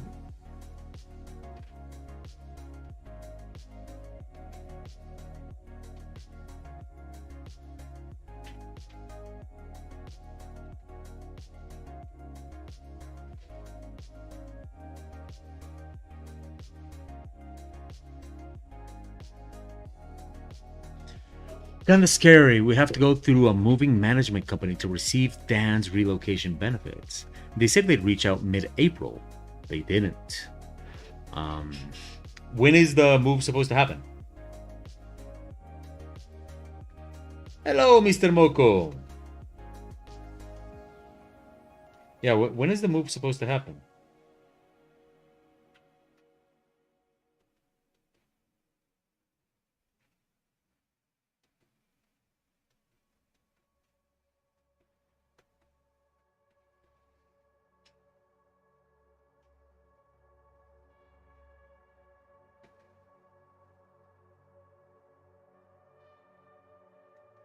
Oh, Mr. Moko. Friday's art challenge. Ah, thank you, Nico. Friday's art challenge is kind of your jam, if I'm not mistaken. So for Friday's art challenge, Mr. Moko, we're going to do line art, but the condition is that we're going to do zoomed out line art. Now, I don't mean zoomed out in how we make it. I mean the image itself is something that we're seeing from far away. So the idea is what happens with line art and the detail of line art when we are not close to the image, right? When we are seeing something from far away. How do we handle details then? And how do we simplify and all those kind of things? So yeah, that kind of seems like it's up your alley. I should definitely finish that phrase. Definitely seems like it's up yours.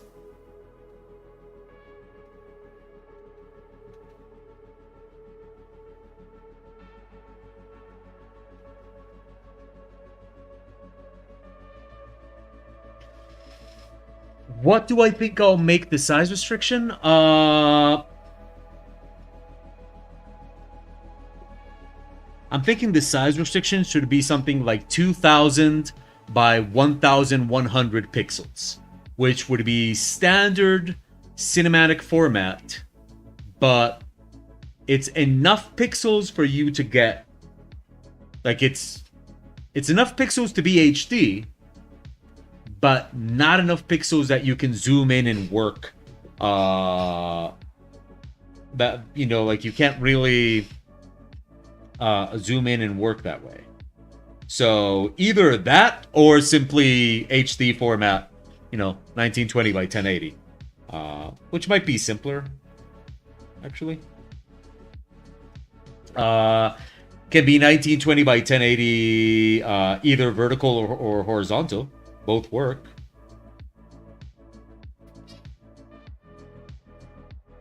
But yeah, that's definitely...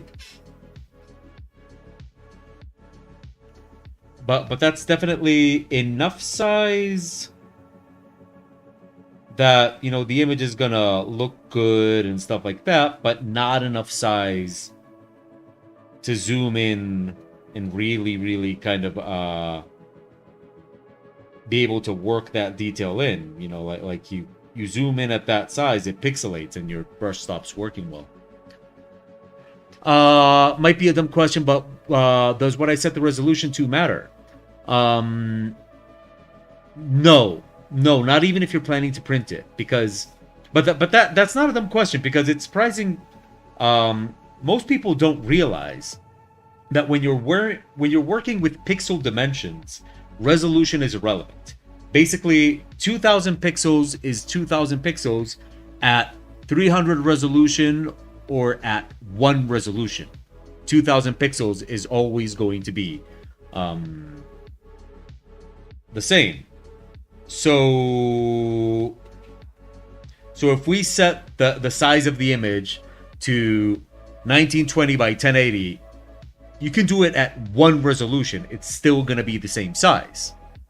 Now, what is going to happen is that when you are going to print, the size will matter, because size matters. Yep, no matter what they say, size does matter. But in this case, it's just how many pixels you put in the image.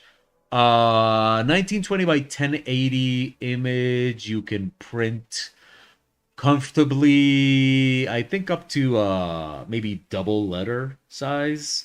It's actually quite easy to see. All we have to do is we make a new file.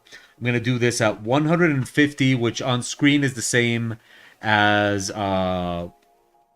laser printer at high quality. So I'm going to have it at 100 by 70, which is a full sheet of paper.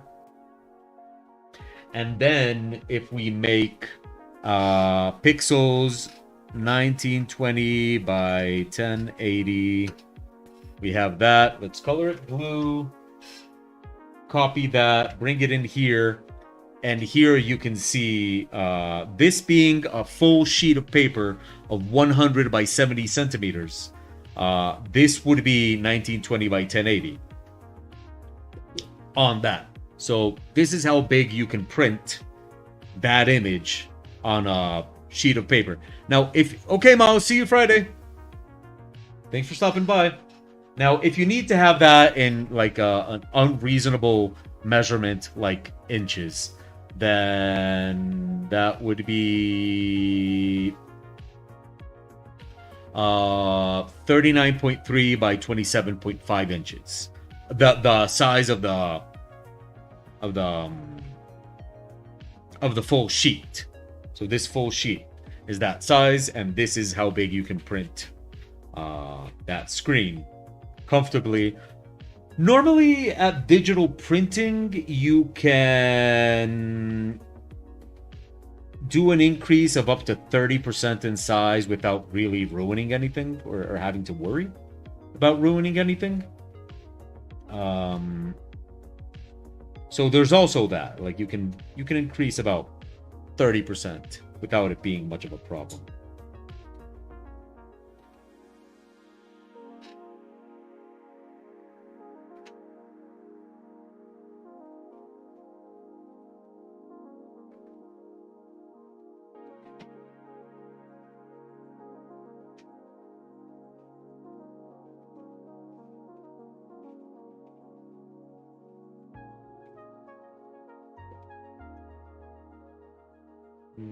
Nope is a little.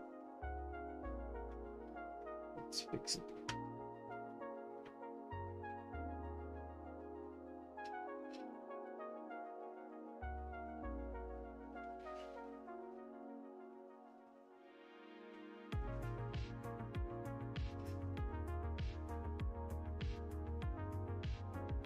No.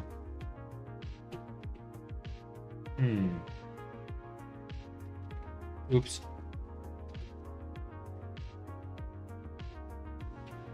It's got to change the inclination of it, but it needs more fixing than that. No. Oh, okay, whatever.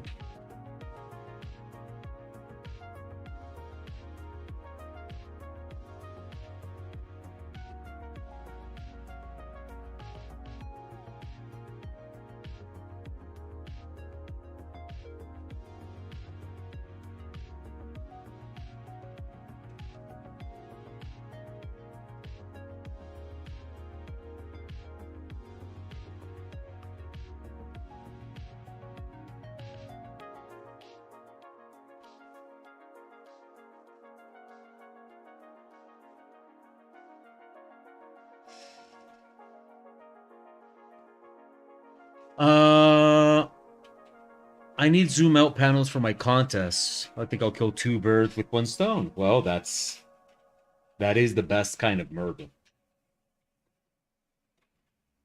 Efficient murder. I mean,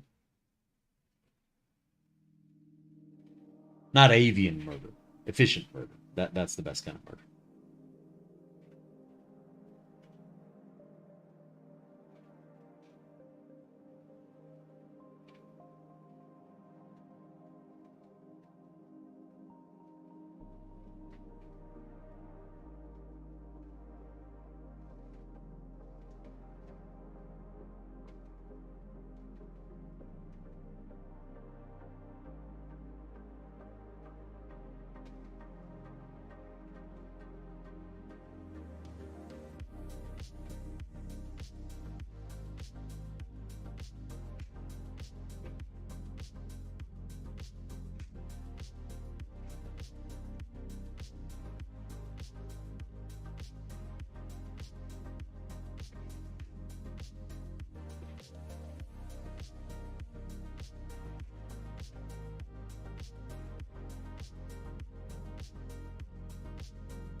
Okay.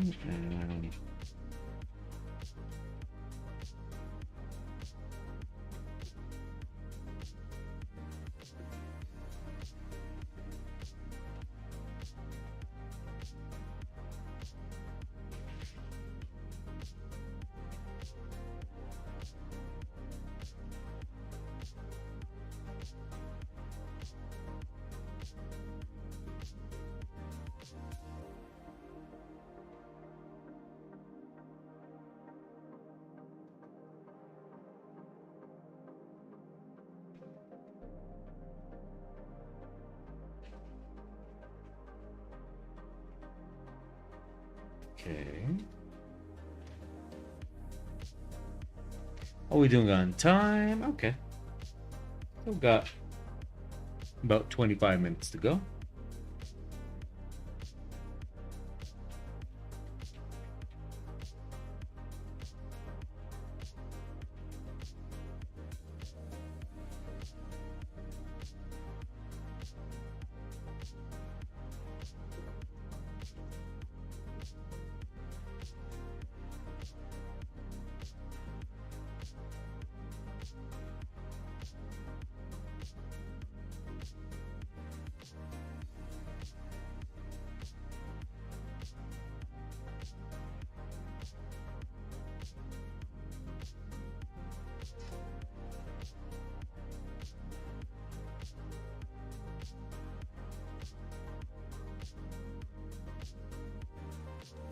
We'll make this line really, really thin. We'll make these lines very, very, very fine lines. That they don't ruin the whole vibe.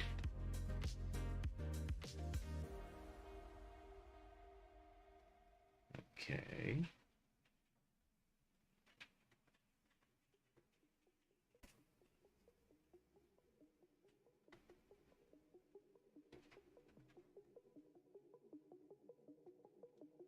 There we go. That seems to work. Then we'll continue here. We'll add some little thingies in her hair. Really make it kind of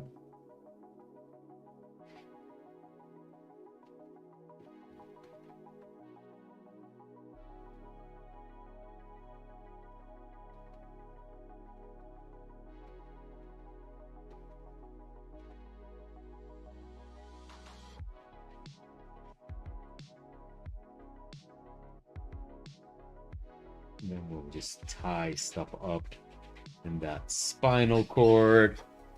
Looking very nice and messy and unhygienic. That's also important. Because everybody knows that the post-apocalyptic future, above all else, is not very hygienic.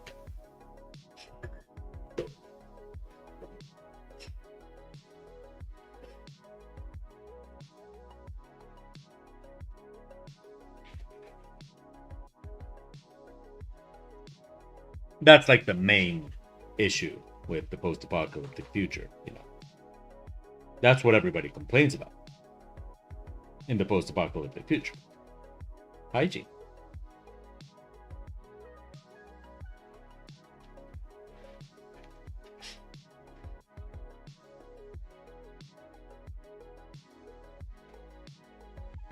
But I do have to admit that whenever I watch post-apocalyptic films and stuff like that, there's always a part of me that is thinking, man, those people must smell awful.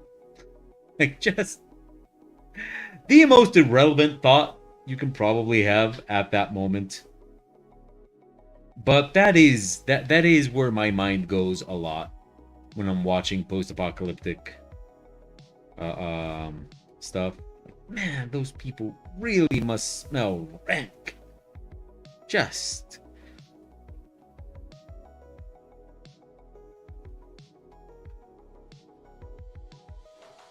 like you watch Mad Max Fury Road, and there's Furiosa, looking amazing, badass, big, strong, step on me, mommy, all those kind of things. And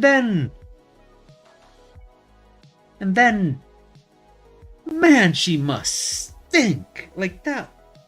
Like, she must smell incredibly bad. Like, just awful. Just seriously awful.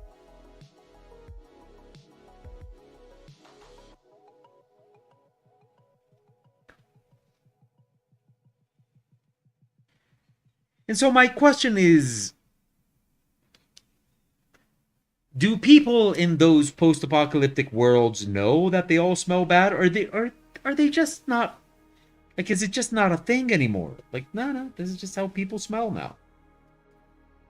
I remember reading something about how, uh, oh, oh, okay.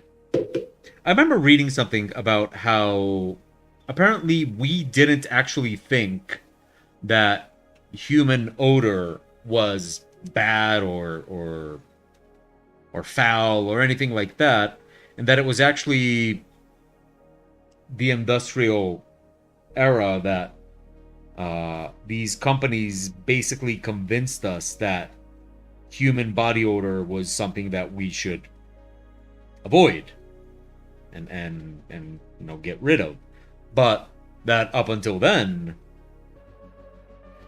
we we didn't mind. But I find it hard to believe that we thought it smelled good, right? I mean, sure, maybe these companies convinced us that we had to do something about it, but there's no way that, like, we weren't aware that we smelled bad. It's not like we suddenly decided that was a bad smell, right? I don't know. I need a historian. A good one.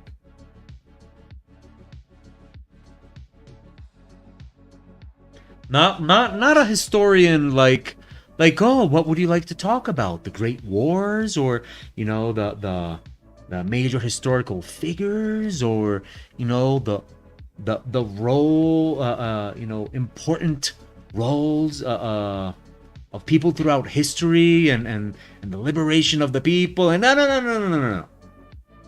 I want to know how people smelled throughout history. I don't care what Napoleon did, whatever. He's a nice dessert, whatever. How did he smell? I actually think about this often because I used to read a lot of historical fiction, and they would mention not taking baths for weeks like it was nothing. It's always the case. Like you look for. We were talking about The Lord of the Rings before. I know The Lord of the Rings is not historical fiction, but none of those people take a bath in the entire Lord of the Rings. And at one point you have to ask yourself if that's just that Tolkien just didn't think it was necessary to write about that, or just, that's just not people in Middle Earth just not taking baths. That first part of the book concerning hobbits doesn't really mention that hobbits stink. Gandalf is the only one taking baths. Gandalf only takes a bath in the Two Towers. That he shows up with his, the silky white hair, and he just looks pristine. But in Fellowship, Gandalf is one greasy, dirty old man. Like, he is, like, Gandalf's hair looks like it is 2 days away from just becoming dreadlocks. Gandalf is he becomes I guess only the White Wizard gets to take baths, because before he is Gandalf the White, when he is Gandalf the Gray, he is also Gandalf the Stinky. He looks oily. Like, his hair looks oily, and you don't need to have hair to know that hair looks oily and unkept. Like, you're gonna touch it, and your hands are gonna be all slippery afterwards. And let's not even get into Radagast when they show him in The Hobbit. That guy has got, like, bird poop all over him and stuff like that. That's just nasty. Like, Radagast looks like he stinks. And Saruman looks like he has, like, old people smell. Like he smells like, mothballs and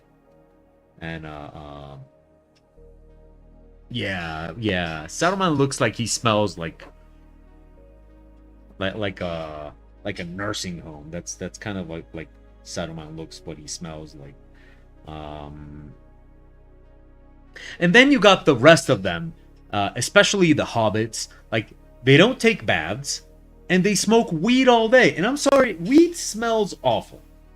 Weed is really not something that smells particularly great.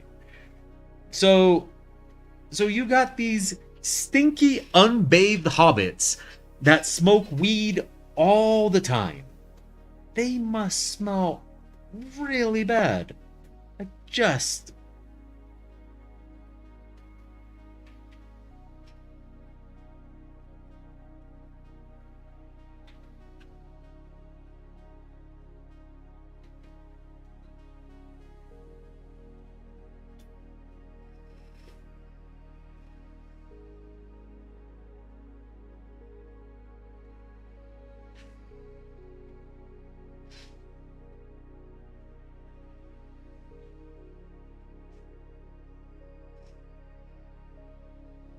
So yeah, that's what I need a historian for. Tell me, how how did people smell? Like what is the branch of history that is concerned with the smell of historical figures? Might be misremembering, but doesn't it say in the Hobbit book that Hobbit feet are always caked with dirt? Well, I mean, I honestly don't remember, but it stands to reason that Hobbit feet are always. Damon, hello. It's not the your common conversation, but it is called the Ministry of Abnormality. Um, Damon, the people in your books, do they bathe, or in any part of the book do you refer to how they smell? Because what we're discussing here is that do authors, such as yourself, when you write your adventures and such, you normally don't mention the characters taking a bath. Is that because they don't take a bath? Or is it because they do take a bath, but you just don't consider it necessary to write about it?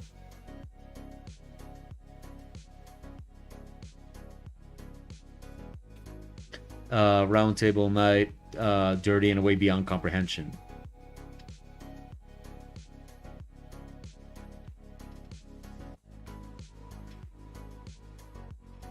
So yeah, like, what's the verdict on that? Do you just not write the baths, but it's assumed that they take a bath? Or is it like, no, my characters don't take baths? What's wrong with you? How dare you imply that my characters don't stink? Everybody knows that a good character has to stink. All the good characters in literary history stink.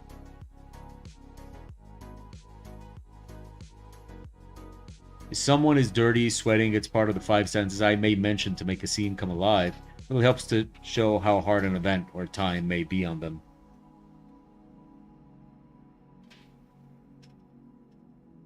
So if you had to, if you had to pick from literary history, who do you think is the stinkiest character in literary history? And I'm gonna go with...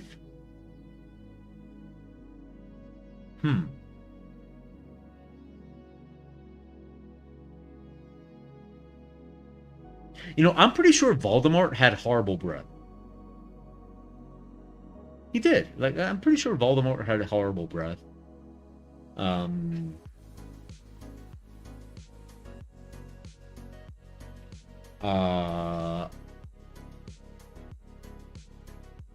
Let's see.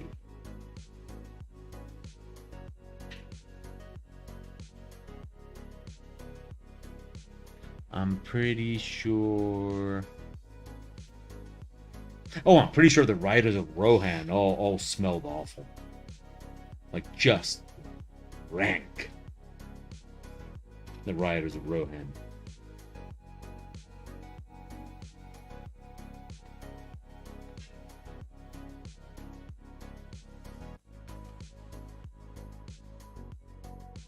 And the other thing, I bet Voldemort snores like crazy. I mean, the guy literally doesn't have a nose. He's got to snore like just insane. I bet Voldemort sleeping is like when a pug sleeps. You guys ever heard a pug sleep? Like it's a special kind of snore, and I am willing to bet Voldemort snores like a pug. Like the guy literally has no nose.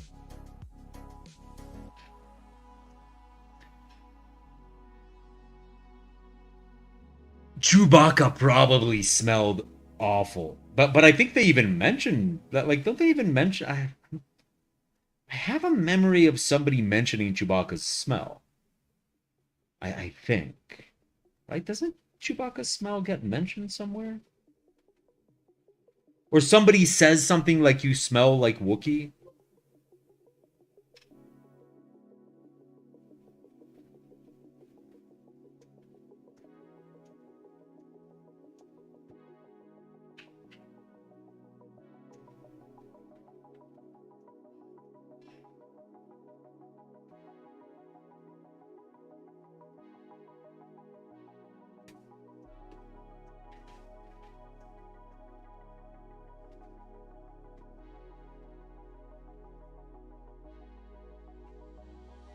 But the thing about those characters is that those characters are literally another species. So maybe Jabba the Hutt smelled really bad, but maybe to the Hutts, that's just, the way they're supposed to smell. It's like, oh, that's awesome for us. I mean, humans find it very offensive, but then again, humans smell bad to the Hutts or something like that. So, maybe Chewbacca is like when you have a smelly dog. Like the dog smells really bad and you want to give it a bath, but the dog is probably very happy smelling the way it smells. And I know Chewbacca's not a dog, but it's a space dog. It's I mean, it's not technically but it's a space dog.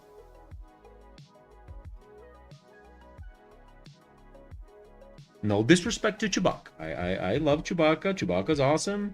Chewbacca's a lot of fun, but it's basically a space dog.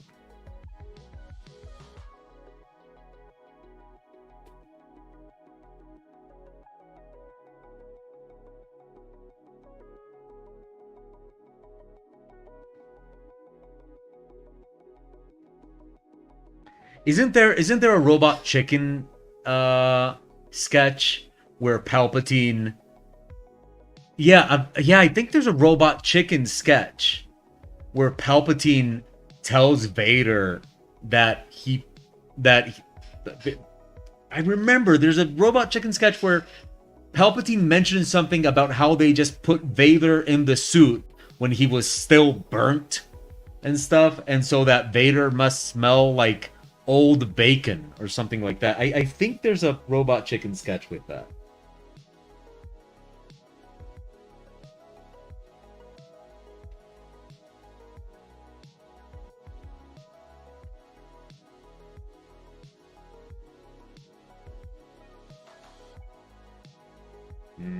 Bacon.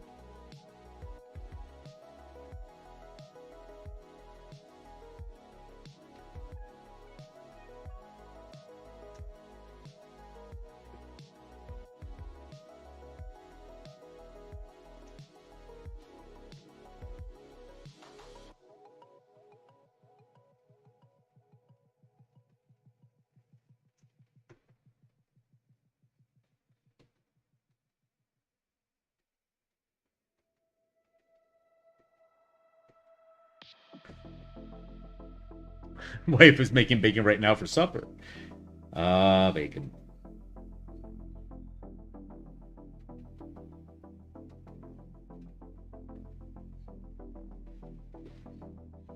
Pew makes great bacon.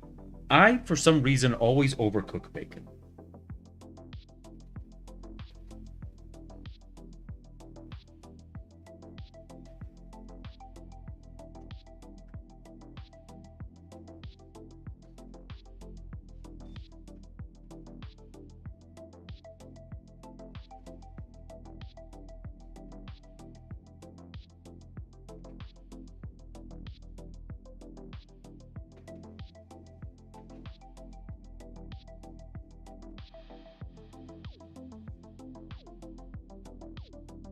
Well, I like my bacon crispy, and I think that's why I always overcook it, because I'm trying to get it to be crispy. Um, that's awesome, NetClass. Excellent news.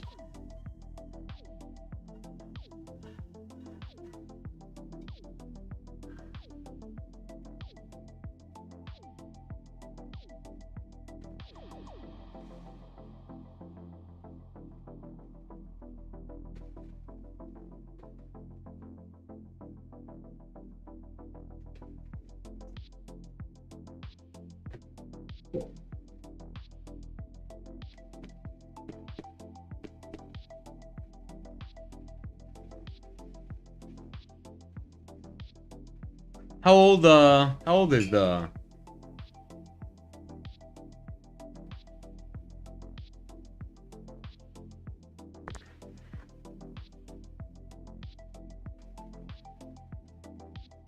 hmm. I wonder if our cats need old people food.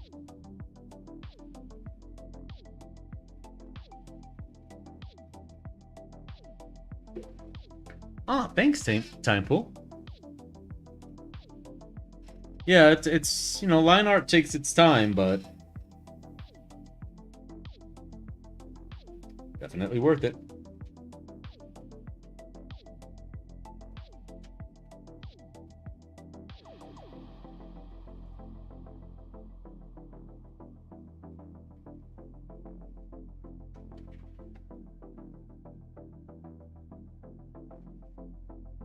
Ah, thanks, Time Pool. I got the idea off of Pinterest.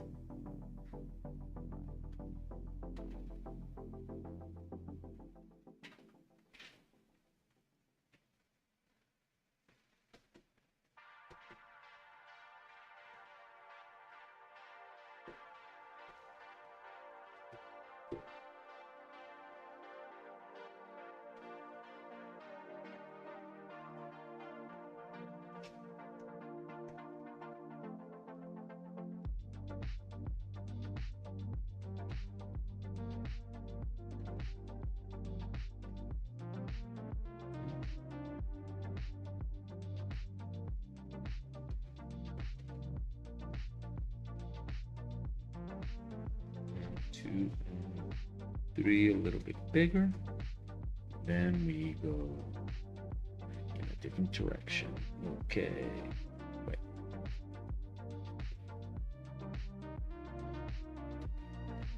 That.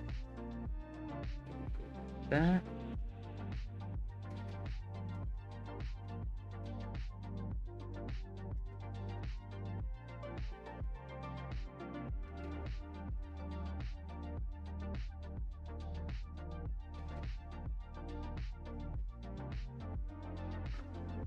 Okay. Give it a little.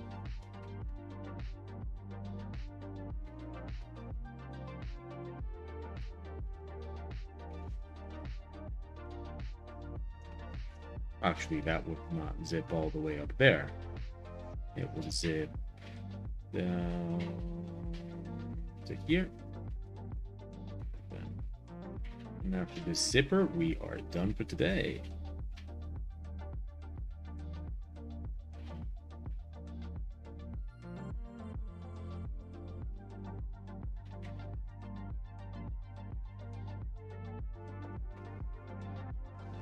Well, okay, it is time. Nice progress. I'm having fun with it. It's a fun image. I'm having fun with it. But that is gonna be it for today. Now remember, Friday we will be back with the art challenge, and the art challenge for Friday is going to be line art, but the subject of the image has to be zoomed out, has to be far away. We're gonna have a size restriction. We're gonna work at 1920 by 1080. Like, that has to be the size of your image, 1920 by 1080 pixels, and the subject of the image has to be far away. Well, far away is not like a kilometer, but far away. And the idea is we're gonna see what happens with line art when we can't be, like zoomed in and close to the image? How do we do the details? How do we define things? How do we simplify and all that kind of stuff? It's going to be an interesting experiment. And as always, the art challenge is open to anybody that wants to join. All skill levels are welcome, all techniques, all styles, so on and so forth. So for now, I had fun today. It's very, very rare that I get the chance to just work on something of my own, on whatever I want. That doesn't happen very often. I wouldn't hold my breath for the next time it happens, because next week I'm most likely going to be working on the game screen for Traveler RPG. But I will continue this image on my own because I'm really digging it. Really digging it. So yeah. Anyway, let's do the whole goodbye thing. You have been watching the Ministry of Abnormality YouTube. Wow. Okay, that just went a little bit too fast. Went a little bit too fast. Fell into the Twitch pitfall. Into the Twitch, the TwoTube. Live broadcast, and today has been May 2nd of 2023, Tuesday. I have been your host, Abnormal, and thank you for joining and keeping me company and hanging out this afternoon. I hope you like the image I've been working on, and I hope you like me. But more importantly, I hope you like bacon. Have a very sexy Wednesday, an interesting Thursday, and then you can tell me all about it on Friday. Until then, good hunting, stay naughty, and goodbye. That would have been a great goodbye had I not screwed up. Because I was concise, I went to the point, just said what I had to say and all that, but I did screw up the whole Twitch and YouTube thing. Now, then again, saying that would have been good if I hadn't screwed up is basically saying it would have been good if it wasn't bad. So, I guess that makes no sense. Oh, it does. It makes perfect sense. It's just that sense can be stupid sometimes.